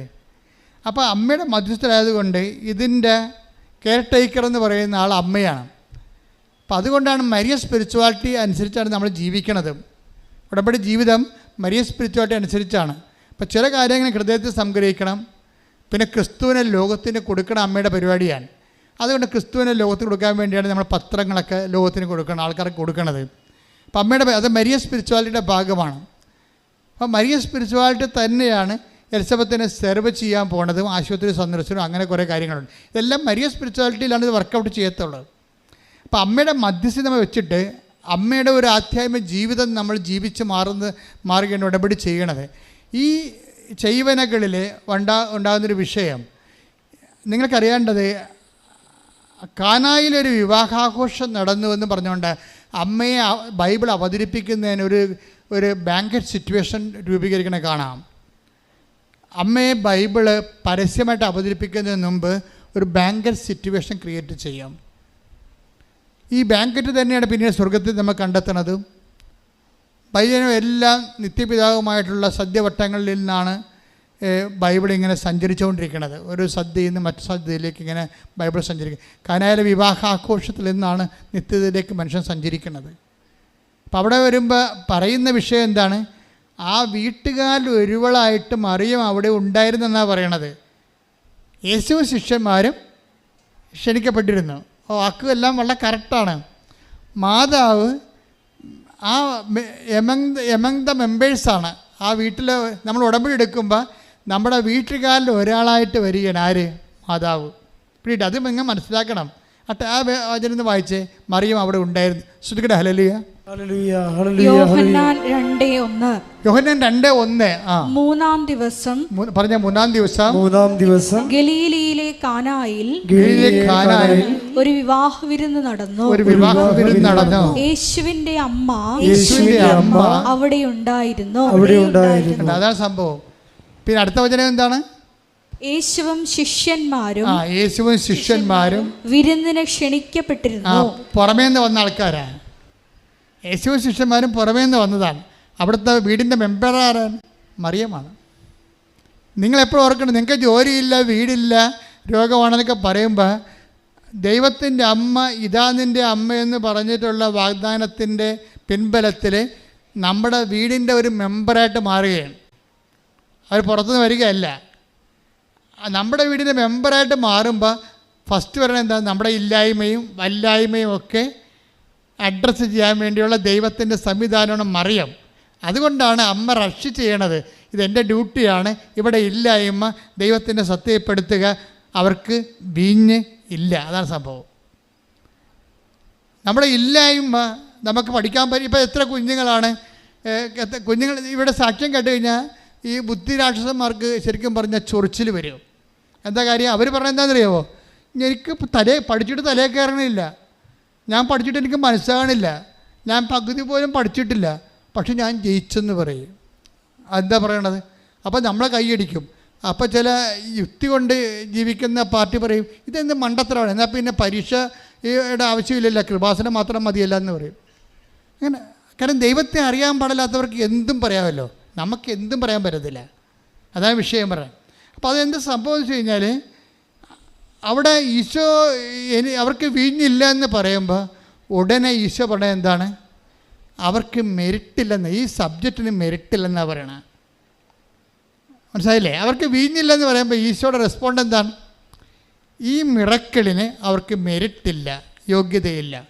അതിൻ്റെ കാരണം എന്താ? ഒന്ന്, അതിൻ്റെ അകത്ത് കാരണങ്ങളുണ്ട്. ഒന്ന്, എനിക്കും നിനക്കും അതിൻ്റെ അകത്ത് എന്താണ് അറിവായി, അത് അവരുടെ വീട്ടിലെ പ്രശ്നമാണ്. വായ്പ മേടിക്കുകയോ കടയിൽ നിന്ന് വാങ്ങിക്കുകയോ വിലക്ക് വാങ്ങിക്കുകയോ ചെയ്യാം. ഇങ്ങനെയുള്ള പ്രൊവിഷൻസ് അവിടെ ഉണ്ട്. നീ പോയി അതിനെ തലയിടേണ്ട ആവശ്യമില്ല. അപ്പം നമ്മുടെ വീട്ടിൽ തലയിടേണ്ടാത്ത കാര്യമാണെങ്കിൽ പോലും മറിയം തലയിടും. അത് നിങ്ങൾ മനസ്സിലാക്കണം. അത് സ്വാഭാവികമായിട്ട് അങ്ങനെ ഒരു മിറക്കിളിൻ്റെ ആവശ്യം പോലും അവിടെ ഇല്ലെന്ന് നമുക്കറിയാം. അപ്പോൾ എന്താ പ്രശ്നം വെച്ച് കഴിഞ്ഞാൽ അമ്മ ആ വീട്ടിൻ്റെ ആളായിട്ട് പിതാവ് ഏൽപ്പിച്ചിരിക്കണ കാരണം നമ്മുടെ ഇല്ലായ്മയും വല്ലായ്മയും അമ്മ അത് അഡ്രസ്സ് ചെയ്യും. അത് അപ്പോൾ യേശുവിക്ക് എനിക്ക് നിനക്ക് എന്ത് ഒരു മെറിറ്റില്ലാത്തതിൻ്റെ ഒരു ആദ്യത്തെ മെറിറ്റ് അതാണ്. അതില്ല. അവിടെ നമുക്ക് തലയിടേണ്ട ആവശ്യമില്ല. നമ്മുടെ വിഷയമല്ലത്. ദ സബ്ജക്റ്റ് തന്നെ, the very subject is not known to us. നമ്മളുമായിട്ട് ബന്ധപ്പെട്ട വിഷയമല്ല ഇത്. രണ്ടാമത്തേത് എന്താണ്? അത് മാനുഷികമായിട്ട് അത്രയും. മൂന്നാമത്തെ മാനുഷികമായിട്ട് ഇത് നമ്മുടെ സബ്ജക്റ്റ് അല്ല. പിന്നെ ദൈവികമായിട്ടും പ്രശ്നങ്ങളുണ്ട്. ഇതിന് യോഗ്യതയില്ല. എന്താണ്? എൻ്റെ സമയം ഇനിയും സമാഗതമായിട്ടില്ല. അപ്പോൾ രണ്ട് പ്രശ്നമാണ്. ദൈവികമായ തടസ്സമുണ്ട്,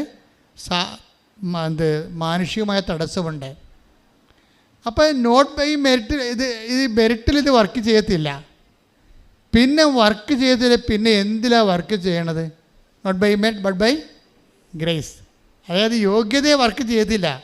നമ്മുടെ പല കാര്യങ്ങളും യോഗ്യത വർക്ക് ചെയ്ത്, നിങ്ങളുടെ ജപ്തി യോഗ്യത വർക്ക് ചെയ്തിട്ടില്ല. ഇപ്പം കഴിഞ്ഞ ദിവസം പറഞ്ഞു, എൻ്റെ അച്ഛ ഞങ്ങളുടെ വീട്ടിൽ 2 പെൺകൊച്ചുങ്ങളായിരുന്നു വളർന്നു നിൽക്കുന്നത്. എത്ര കല്യാണക്കാരും വന്ന് ഒരു മനുഷ്യൻ വരികയില്ല. വന്ന കാണ്ടാമൃഗങ്ങളെല്ലാം മഴയത്ത് വരുമെന്ന്.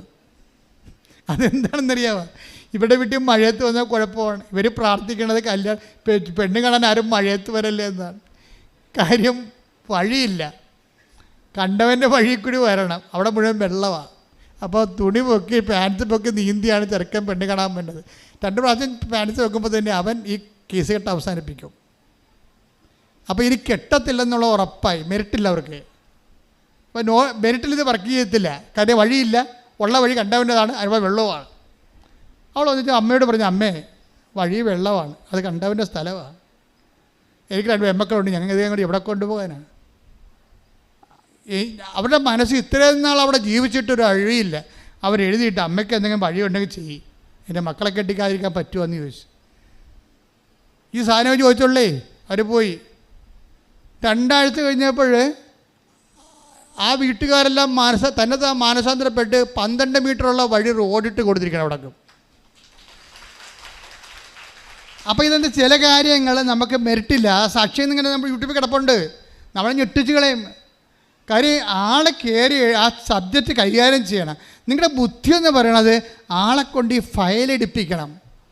ഫയലെടുപ്പിക്കാൻ പറ്റുന്നതിന് വേണ്ടി നിങ്ങളുടെ മനസ്സ് സുവിശേഷ വിഹിതമായിട്ട് പുനഃക്രമീകരിക്കണം. എന്നിട്ട് ദൈവത്തിന് തോന്നണം ഇത് വയറ്റിപ്പഴപ്പ് മാത്രമല്ല, ജെന്യൂനായിട്ട് ദൈവത്തിൻ്റെ കൂടെ നിൽക്കും, ദൈവത്തിൻ്റെ സാക്ഷിയായി ജീവിക്കും എന്നൊക്കെ ദൈവം തോന്നിയാൽ ഫയൽ ഇന്നെടുക്കും. അല്ലെങ്കിൽ നിങ്ങൾ എന്ത് ആനുകൂല്യം എന്ന് പറഞ്ഞാലും സാധനം എടുക്കത്തില്ല. കാര്യം എടുത്തിട്ട് ദൈവത്തിന് പ്രയോജനമൊന്നുമില്ലല്ലോ. അപ്പോൾ ഇത് ഒപ്പിട്ട് കഴിഞ്ഞാൽ ഇതെല്ലാം ദൈവത്തിൻ്റെതല്ലേ. എല്ലാ തിന്മകളുടെയും തലയെ ചവിട്ടി നിൽക്കുന്നതാണ് അമരോത്ഭ മാതാവ് അല്ലേ, പാമ്പിൻ്റെ അവിടെ നിൽക്കണത്. അപ്പോൾ നിനക്കെതിരെ വരുന്ന എല്ലാ പാമ്പിൻ്റെ തലയിലും അവൾ ചവിട്ടും. അനാദികാലം മുതൽ രക്ഷകനെ വാഗ്ദാനം ചെയ്തപ്പോൾ അതിക്ക് മുമ്പ് തന്നെ പാമ്പിൻ്റെ തലയെ ചവിട്ടാതെ രക്ഷകനെ ലോകത്ത് കൊടുക്കാൻ പറ്റത്തില്ലെന്നറിയാം. അതുകൊണ്ടാണ് നിനക്കും സ്ത്രീക്കും തമ്മിൽ ഞാൻ ശത്രുത ഉളവാക്കുന്ന ഭംഗ്യം തരേണ സിംബോളിക് വേയിൽ പറഞ്ഞിരിക്കണേ. എല്ലാ തിന്മകളും ഇവർക്ക് അധീനമാക്കി കളയും. അപ്പം നിനക്കെതിരെ നിൻ്റെ ജീവിതത്തിന് എന്തെങ്കിലും മേൽഗതിക്ക് വേണ്ടി ഒരു തിന്മകളുണ്ടെങ്കിലേ, ഇപ്പം നിൻ്റെ ഓഫീസിലായിരിക്കും, നിൻ്റെ പ്രൊമോഷൻ തടഞ്ഞു വെച്ചിരിക്കുകയായിരിക്കും, അല്ലെങ്കിൽ നിൻ്റെ സൂപ്രണ്ടാ, അല്ലെങ്കിൽ നിൻ്റെ ഡയറക്ടറാ, അസിസ്റ്റൻ്റ് ഡയറക്ടർ, ആരെങ്കിലും നിനക്ക് പണി തരാൻ വേണ്ടി മാത്രം ഇരിക്കണവരാകാം. ആ പാമ്പിൻ്റെയൊക്കെ തല അമ്മ ചവിട്ടും, ചവിട്ടി ഒതുക്കിയിരിക്കും, ചവിട്ടി കൂട്ടിയിരിക്കും. അപ്പം അതുകൊണ്ട് അങ്ങനെ ചവിട്ടിക്കൂട്ടാൻ വേണ്ടി തന്നെ നിൻ്റെ ശത്രുക്കളെ നിനക്കെതിരെ ചവിട്ടിക്കൂട്ടാൻ വേണ്ടി തന്നെ നിൻ്റെ അമ്മ ഈശോ പറഞ്ഞ വാക്കുണ്ട്, എന്താണ്? നിൻ്റെ ശത്രുക്കളെ നിനക്കും ചവിട്ടിക്കൂട്ടാൻ പറ്റും. എന്താണ്? നിൻ്റെ ശത്രുക്കളെ ഞാൻ ചവിട്ടിക്കൂട്ടണവരെ നീ എൻ്റെ വലത് ഭാഗത്തിരിക്കണമെന്ന്. അതാണ് ഉടമ്പടിയുടെ ഭാഗമെന്ന് പറയണത്. Take the word of God. നിൻ്റെ ശത്രുക്കളെ ലൂക്ക 20:43 ഞാൻ നിന്റെ ശത്രുക്കളെ നിനക്ക് പാദപീഠമാക്കുവോളം നീ എന്റെ വലതുഭാഗത്തിരിക്കുക. നിന്നെ ചവിട്ടിക്കൂട്ടാൻ വന്നവരെ നീ ചവിട്ടിക്കൂട്ടുന്ന ഒരു കാലം ഉണ്ടാകും. അതുവരെ നീ എൻ്റെ വലത് ഭാഗത്തിരിക്കാൻ, എന്ന് വെച്ചാൽ ദൈവസന്നിധി വിട്ടുപോകരുതെന്ന് കയ്യടിച്ച് സ്തുതിക്കട്ടെ. ഹല്ലേലൂയ ഹല്ലേലൂയ ഹല്ലേലൂയ യേശുവേ നന്ദി, യേശുവേ ആരാധന, മഹത്വം മഹത്വം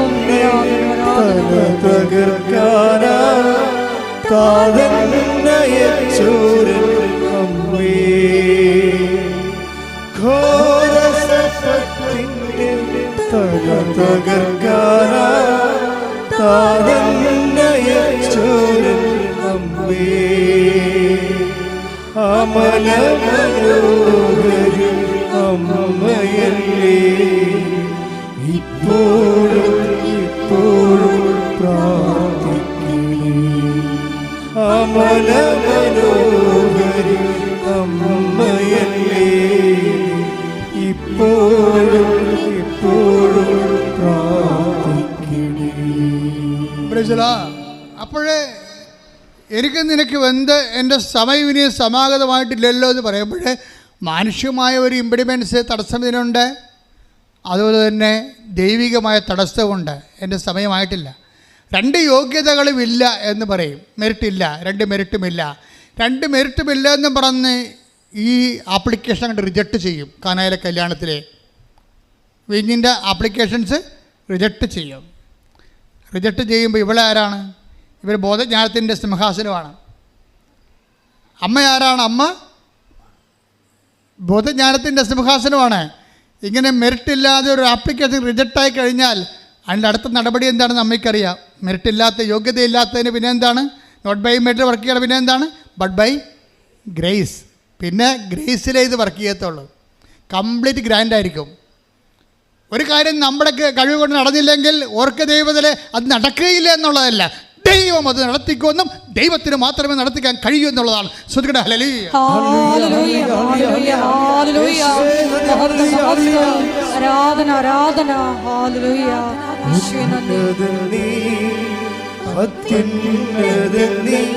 നിന്നെ പോലൊരു ദൈവമില്ല, ഉന്നതൻ നീ, അത്യുന്നതൻ നീ, നിന്നെ പോലൊരു ദൈവമില്ല. അത്ഭുതമാ അതിശയമാ നീ മാത്രം ദൈവമെന്നും. അത്ഭുതമാ അതിശയമാ നീ മാത്രം ദൈവമെന്നും. പരിശുദ്ധ പരമ ദിവ്യകാരുണ്യത്തിന് എന്നേരവും ആരാധനയും സ്തുതിയും പുകഴ്ചയും ഉണ്ടായിരിക്കട്ടെ. ഇപ്പൊ മനുഷ്യരിങ്ങനെ തള്ളിക്കളഞ്ഞാല് അടുത്ത നടപടി എന്താണെന്ന് അമ്മയ്ക്കറിയാം. പിന്നെന്താണ്, ഇത് യോഗ്യതയിൽ നമ്മുടെ കഴിവിൽ നിൽക്കത്തില്ല എന്നുണ്ടെങ്കിൽ പിന്നെ വർക്ക് ചെയ്യാൻ സാധ്യതയുള്ളത് കൃപയിലാണ്. പിന്നെ കൃപ ആക്ടിവേറ്റഡ് ആകാൻ, കൃപ അക്യുമുലേറ്റ് ചെയ്യാൻ, കൃപ പ്രൊഡ്യൂസ് ചെയ്യാൻ എന്ത് ചെയ്യണം? അതിനാണ് അമ്മ പറയണത്. കൃപ പ്രൊഡ്യൂസ് ചെയ്യാനുള്ള സൂത്രവാക്യമാണ് അവൻ പറയണത് പോലെ ചെയ്യുക. ഇതാണ് സംഭവം. നോട്ട് ബൈ മെറിറ്റ് വർക്ക് ചെയ്യണത്, ബട്ട് ബൈ ഗ്രേസിലേക്ക് വർക്ക് ചെയ്യണത്. നമ്മുടെ യോഗ്യത കൊണ്ട് നടന്നില്ല എന്നുണ്ടെങ്കിൽ പിന്നെ ദൈവത്തിൻ്റെ കൃപ കൊണ്ട് നടക്കത്തുള്ളൂ. ദൈവത്തിൻ്റെ കൃപ കൊണ്ട് കൃപ രൂപീകരിച്ച് വരാനും വളരാനുമുള്ള സൂത്രവാക്യമാണ് എന്താണ്? അവൻ പറയണത് പോലെ ചെയ്യുക. അപ്പം അവൻ പറയണത് എന്താണ്, അതെന്തെല്ലാം ചെയ്താലും കൃപ രൂപപ്പെട്ടുകൊണ്ട് വരും.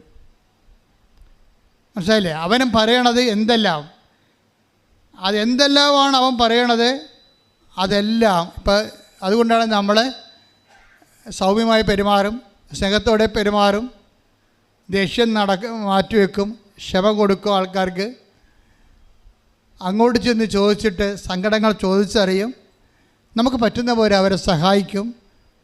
അപ്പം അങ്ങനെ ഓരോ കാര്യത്തിലും ദൈവം എന്തെല്ലാം പറഞ്ഞിട്ടുണ്ടോ അതിനാണ് ദൈവം പറഞ്ഞത് അറിയാൻ വേണ്ടിയാണ് ഈ വചനം വായിക്കണത്. മനസ്സിലായില്ലേ? വചനം വായിക്കണത് എന്താണ്? കൃപ ജനറേറ്റ് ചെയ്യാൻ വേണ്ടി ദൈവം അവൻ പറയുന്ന പോലെ ചെയ്യണം. അവനെന്താ പറഞ്ഞതെന്ന് നമ്മൾ അറിയണ്ടേ? അതിനാണ് വചനം വായിക്കണത്. വചനം വായിക്കുമ്പോൾ നീ കർത്താവിൻ്റെ ആളാണെങ്കിൽ നിനക്ക് തന്നെ കർത്താവ് ആന്തരിക ബോധ്യങ്ങൾ നൽകിക്കൊണ്ടിരിക്കും, ഇന്നത് ചെയ്യാനും ഓരോരോ കാര്യങ്ങൾ. അപ്പോൾ നമുക്ക് ദൈവം പറഞ്ഞ കാര്യം നമ്മൾ ചെയ്യും. എന്താണ്? ഭക്ഷണമില്ലാത്തവർക്ക് ഭക്ഷണം കൊടുക്കുക, വസ്ത്രമില്ലാത്തവർക്ക് വസ്ത്രം കൊടുക്കുക, പഠിക്കാത്ത കുഞ്ഞുങ്ങളെ ഇപ്പോൾ എത്ര പേരാണ് ജർമ്മൻ ട്യൂഷൻ എടുക്കുന്നത്, എത്ര പേരാണ് മറ്റ് ഭാഷകളിലൊക്കെ ട്യൂഷൻ എടുത്ത് കൊടുക്കുന്നത്. അപ്പോൾ അങ്ങനെ നമ്മൾക്ക് പറ്റണത്, എല്ലാവരും വസ്ത്രത്തിന് പുറകെ ഭക്ഷണത്തിന് പുറകെ പോകണമല്ല, ഓരോരുത്തർക്ക് പറ്റണ കാര്യങ്ങൾ. ഇപ്പോൾ ചിലയിടത്ത് ഓരോരുത്തർ നിൽക്കേണ്ടി വരും, ചിലപ്പോൾ ഒന്ന് കൂടെ പോകേണ്ടി വരും. അപ്പം അങ്ങനെയെല്ലാം കൃപ ജനറേറ്റ് ചെയ്യാൻ വേണ്ടി മാത്രം. ഇപ്പോൾ ഞങ്ങൾക്കൊരു ഒരു ലോൺ എടുക്കണം, അവർക്ക് ലോൺ കിട്ടത്തില്ലെന്ന് ഉറപ്പായി.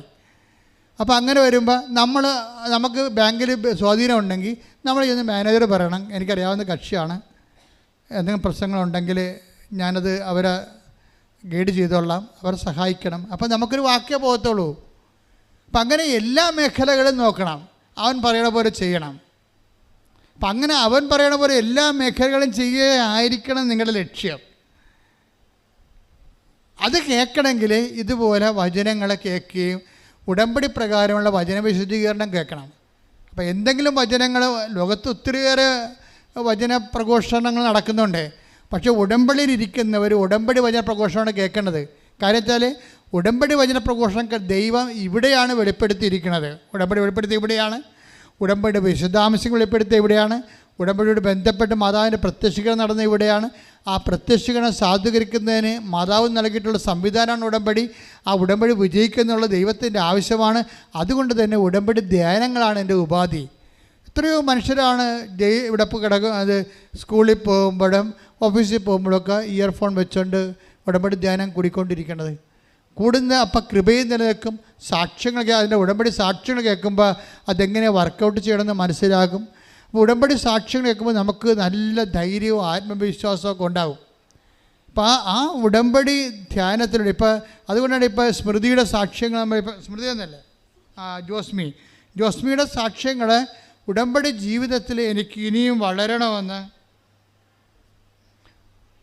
അവർ പറയുന്നതിന് മുമ്പ് അവർ പറയുന്നൊരു കാര്യമുണ്ട്. ഞാൻ കൃപാസനത്തിലൊക്കെ വന്നിട്ടുണ്ട് നേരത്തെ, പക്ഷേ കൃപാസനം എന്താണെന്ന് മനസ്സിലാക്കാൻ ഞാൻ പണ്ട് ശ്രമിച്ചിട്ടില്ലെന്ന്. ഇതാണ് വിഷയം. അത് വിഷയം തന്നെയാണ്. മറ്റെല്ലാ ധ്യാനകേന്ദ്രങ്ങളും പോലെ യേശുവേ സ്തോത്രം, യേശുവേ നന്ദി എന്നൊക്കെ പറഞ്ഞ് ഹല്ലേലൂയ പറയുന്ന ഒരു സംവിധാനമാണ് ഇതെന്ന് വിചാരിക്കുന്നവരുണ്ട്. ആ തെറ്റാണെന്നല്ല ഞാൻ ഉദ്ദേശിക്കുന്നത്, അതൊക്കെ ഇവിടെ ഉണ്ട്.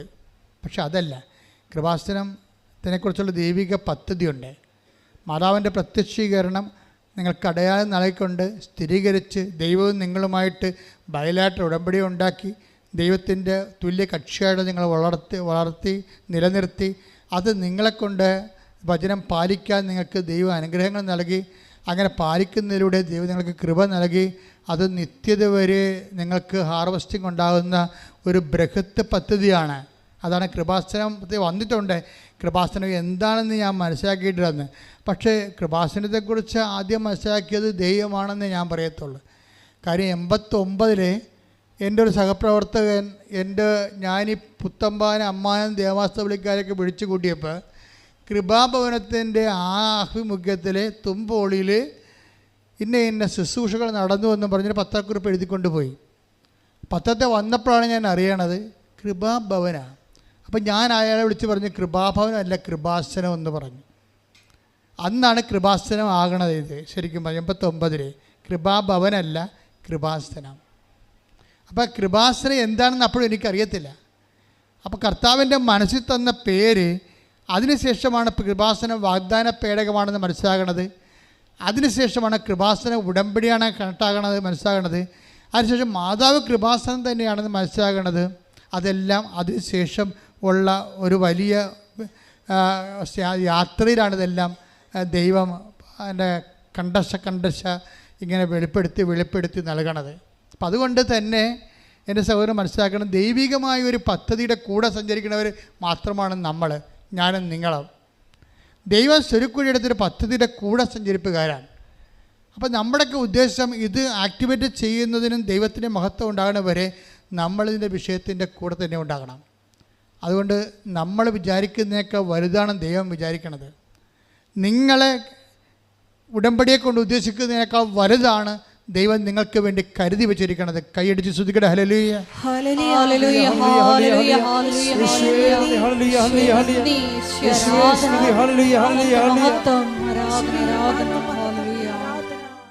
ജോസ്മിയുടെ അനുഭവത്തിൻ്റെ അവസാനത്തെ ഭാഗം കേട്ടുകൊണ്ട് നമുക്ക് പ്രാർത്ഥനയിലേക്ക് വരാം.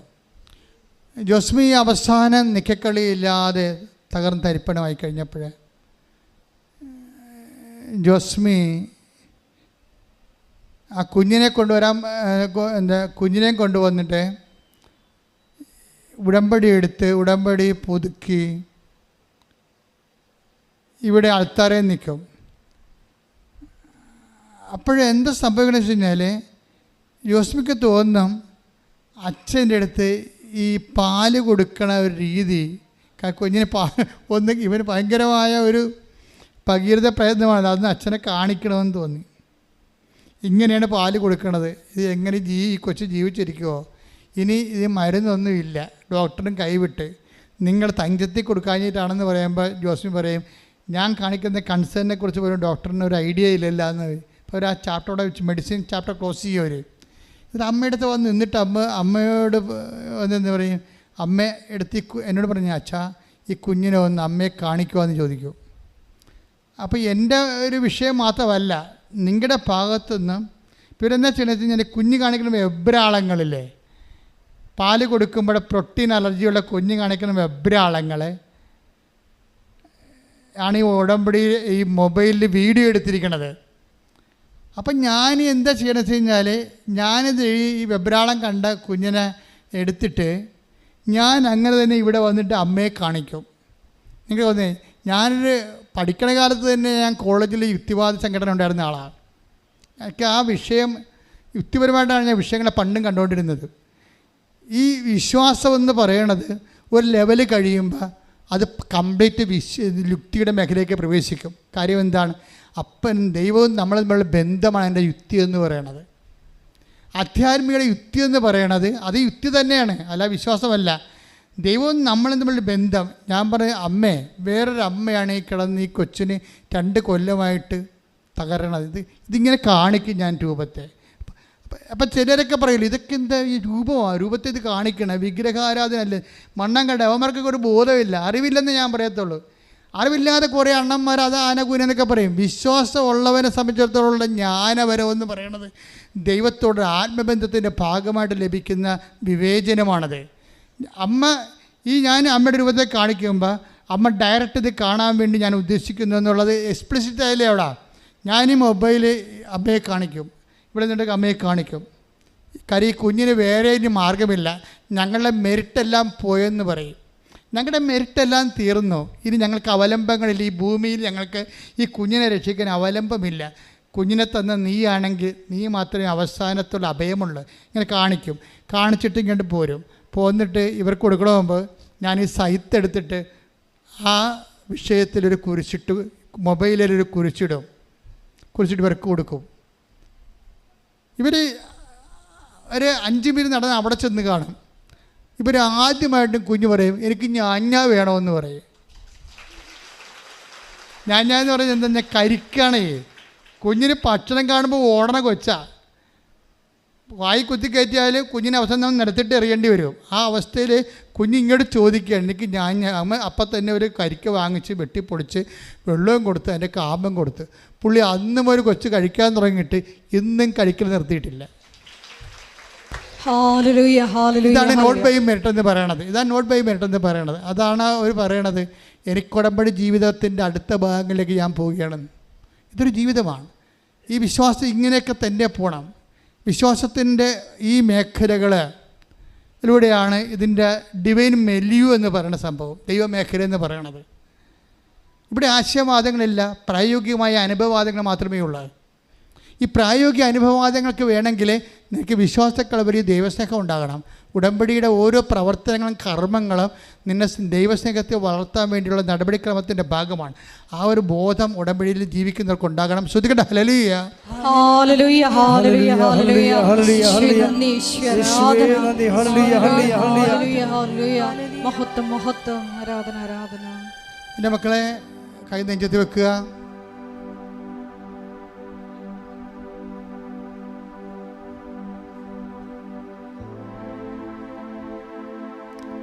നീ എവിടെയാണ് നിൽക്കണമെന്ന് ഓർക്കുക. അമ്മ പ്രത്യക്ഷപ്പെട്ട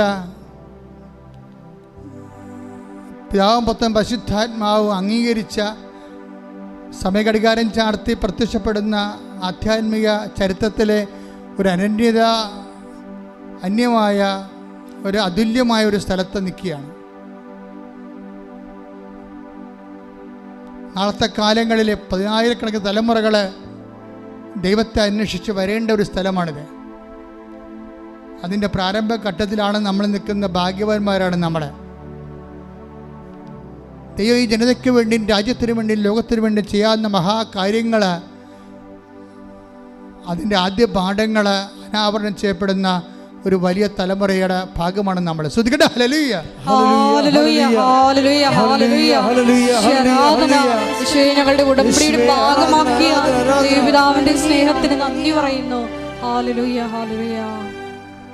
എൻ്റെ പ്രിയപ്പെട്ടവരെ,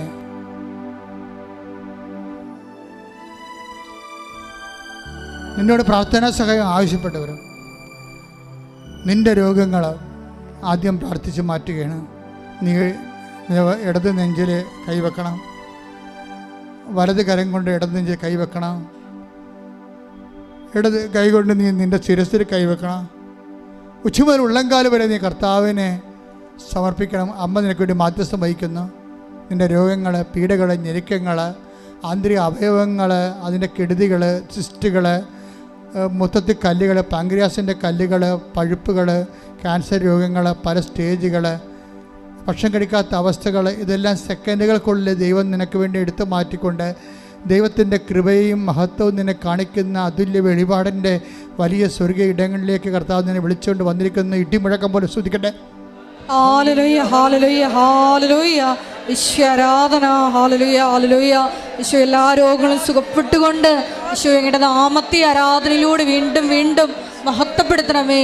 ഞങ്ങളെ സാക്ഷികളാക്കി ഉയർത്തണമേ. ഹല്ലേലൂയ.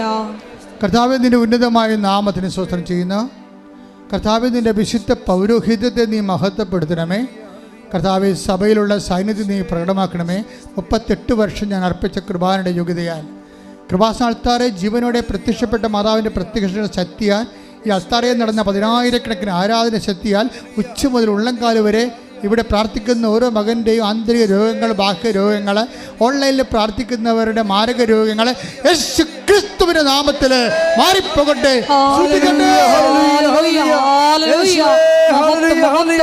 ആരാധന, ആരാധന. Hallelujah, hallelujah.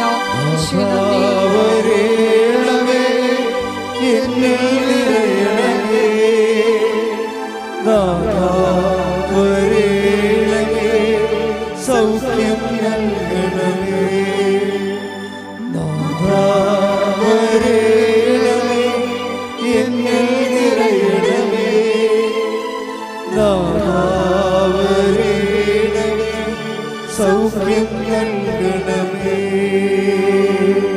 പരിശുദ്ധ പരമദിവ്യകാരുണ്യത്തിന് ആരാധനയും സ്തുതിയും പുകഴ്ചയും ഉണ്ടായിരിക്കട്ടെ. പരിശുദ്ധ പരമദിവ്യകാരുണ്യത്തിന് ആരാധനയും സ്തുതിയും പുകഴ്ചയും ഉണ്ടായിരിക്കട്ടെ. പരിശുദ്ധ പരമദിവ്യകാരുണ്യത്തിന് ആരാധനയും സ്തുതിയും പുകഴ്ചയും ഉണ്ടായിരിക്കട്ടെ. എൻ്റെ പ്രിയപ്പെട്ടവരെ, ജോലി, വീട്, വിവാഹം,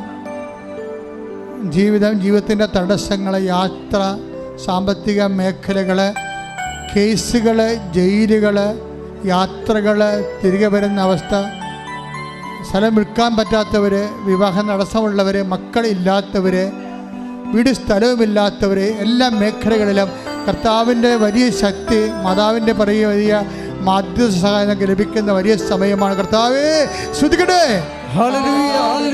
നാമത്തില്, സഭയുടെ അധികാരത്തില്, പുരുഷന്റെ അടയാളത്തില്, ദൈവത്തിന്റെ ശക്തിയാൽ ജീവിത ദുരിതങ്ങള്, ജീവിത തടസ്സങ്ങള്, ജീവിത ക്ലേശങ്ങള് യേശുവിന്റെ നാമത്തില് മാറിപ്പോകട്ടെ.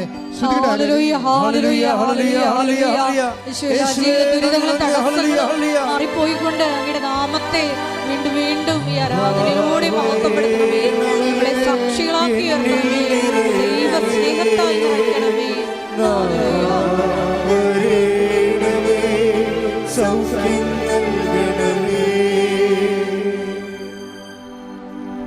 എല്ലാവരും മുട്ടേന്തിക്കുക.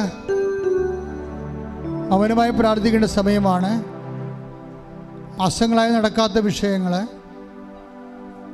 ഇപ്പോൾ പരിശുദ്ധയുടെ മാധ്യസ്ഥിക്ക് സമർപ്പിക്കുക.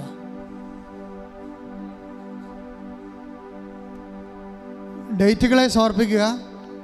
നമ്മൾ വീണ്ടും ഈ ആരാധന കൂടുന്നവരെയുള്ള ഒരാഴ്ച മുഴുവനും പ്രധാനപ്പെട്ട ഡേറ്റുകൾ, പ്രസവത്തെ ഡേറ്റ്, ഓപ്പറേഷൻ്റെ ഡേറ്റ് സമർപ്പിക്കുക. വസ്തു വിൽപ്പനയുടെ ഡേറ്റ്, ജപ്തിയുടെ ഡേറ്റ്, പരീക്ഷ date, interview date, visa processing date, കയറി പോകാൻ ഡേറ്റ്, തിരിച്ചു വരേണ്ട ഡേറ്റ്, സ്ഥലം രജിസ്റ്റർ ചെയ്യേണ്ട ഡേറ്റ്, എല്ലാം, വീട്ടു പൊറുതിയുടെ ദിവസം സമർപ്പിച്ച് പ്രാർത്ഥിക്കുക. ഓരോ തീയതികൾ, നിന്നെ വേദനിപ്പിക്കുന്ന ഓരോ തീയതികളിൽ, നിന്നെ സങ്കടപ്പെടുന്ന തീയതികൾ കർത്താവിന് സമർപ്പിക്കട്ടെ. സമയത്തിനും അധികാരിയായ സഞ്ചാരി മാതാവ് സഞ്ചരിച്ചെത്തിക്കൊണ്ട് നിന്റെ സമയത്തിനും അധികം സ്ഥാപിച്ചുകൊണ്ട് നിന്നെ സംരക്ഷിക്കട്ടെ. ശ്രുതികട്ടെ. ഹല്ലേലൂയ, ഹല്ലേലൂയ, ഹല്ലേലൂയ, ആരാധന, ആരാധന, ഹല്ലേലൂയ, യേശുവേ ആരാധന, ഹല്ലേലൂയ, ഹല്ലേലൂയ, ഹല്ലേലൂയ, ദൈവമേ മഹത്വം.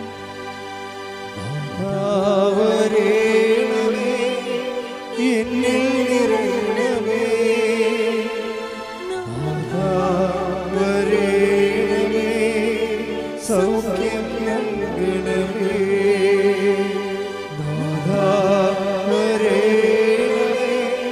എന്നിൽ നിറയണമേ, സൗഖ്യം നൽകണമേ. ധ്യാനം ചെയ്യുന്ന എല്ലാവരും ഈ ധ്യാനം വീണ്ടും കേൾക്കണം. ഇത് ഓൺലൈനിൽ ദൈവം തരുന്ന ധ്യാനമല്ലേ, ഇത് വീണ്ടും കേൾക്കണം. കേൾക്കുക മാത്രമല്ല, ഷെയർ ചെയ്യണം. ബഹുമാനപ്പെട്ട ജീന സിസ്റ്റർ കഴിഞ്ഞ പ്രാവശ്യം കമ്മിറ്റിയിൽ ഒരു സംഭവം അവതരിപ്പിച്ചു. 2 കൊല്ലമായിട്ട് ഉടമ്പടി ധ്യാനം കൂടാത്ത ആൾക്കാർ ഉടമ്പടിയാണെന്ന് പറഞ്ഞ് നടക്കുന്നുണ്ട്. ഉടമ്പടി ധ്യാനം ഒരു ദിവസം, ഒരു ആഴ്ച ധ്യാനം നിങ്ങൾ കൂടിയില്ലെങ്കിൽ നിങ്ങൾ ഉടമ്പടിയുടെ ഭാഗമല്ല. അതറിയണം. ഉടമ്പടി 2 കൊല്ലമായിട്ട് ധ്യാനം കൂടെ, കാര്യം അവരോട് പറഞ്ഞില്ലെന്നാണ് അവർ പറയണത് ആരും. അപ്പം അതുകൊണ്ട് ഉടമ്പടി ധ്യാനം കൂടുകയും ചെയ്യണം, അത് ഷെയർ ചെയ്യുകയും ചെയ്യണം, സാക്ഷ്യവും ഷെയർ ചെയ്യണം. ദൈവത്തിന് തോന്നണം നിങ്ങൾക്ക് നിക്ഷേപം ഉണ്ടെന്ന്. അങ്ങനെ തോന്നിയ പ്രേക്ഷിത ആത്മാക്കളുടെ വീണ്ടെടുപ്പിന് വേണ്ടി പ്രവർത്തിക്കുന്നതാണ് ആത്മനിക്ഷേപം എന്ന് പറയുന്നത്. അത് നമുക്കുണ്ടെങ്കിലേ പിന്നെ നമുക്ക് വേറെ അതാണ് നമ്മുടെ കോൺഫിഡൻസ് ആയിരുന്നു കവനൻ്റെ ഒരു പ്രധാനപ്പെട്ട ഫ്രൂട്ട്സ്.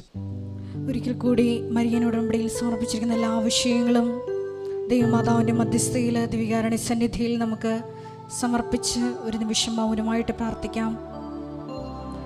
അവൻ പറയുന്നത് പോലെ ചെയ്തുകൊണ്ട് ദൈവസ്നേഹത്തെ ലക്ഷ്യമാക്കി ശത്രുക്കളെ പാദപീഠമാക്കുവോളം കർത്താവിൻ്റെ വലതുവശത്തിരുന്നു കൊണ്ട് ഈശോയെ സമയം ചുരുക്കി ഞങ്ങളെ നിൻ്റെ പ്രത്യക്ഷീകരണത്തിൻ്റെ, ദൈവമാതാവിൻ്റെ പ്രത്യക്ഷീകരണത്തിൻ്റെ സാക്ഷികളാക്കി മാറ്റണമേ എന്ന് പ്രാർത്ഥിച്ചുകൊണ്ട് ശിരസ്സ് നമിച്ച് നമുക്ക് ദിവ്യകാരുണ്യനാഥൻ്റെ ആശീർവാദം സ്വീകരിക്കാം.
പരിശുദ്ധ പരമമാ ദിവ്യകാരുണ്യമേ, എന്നുമെന്നും അങ്ങേയ്ക്കാരാധന. പരിശുദ്ധ പരമമാ ദിവ്യകാരുണ്യമേ, എന്നുമെന്നും അങ്ങേയ്ക്കാരാധന. പരിശുദ്ധ പരമമാ ദിവ്യകാരുണ്യമേ,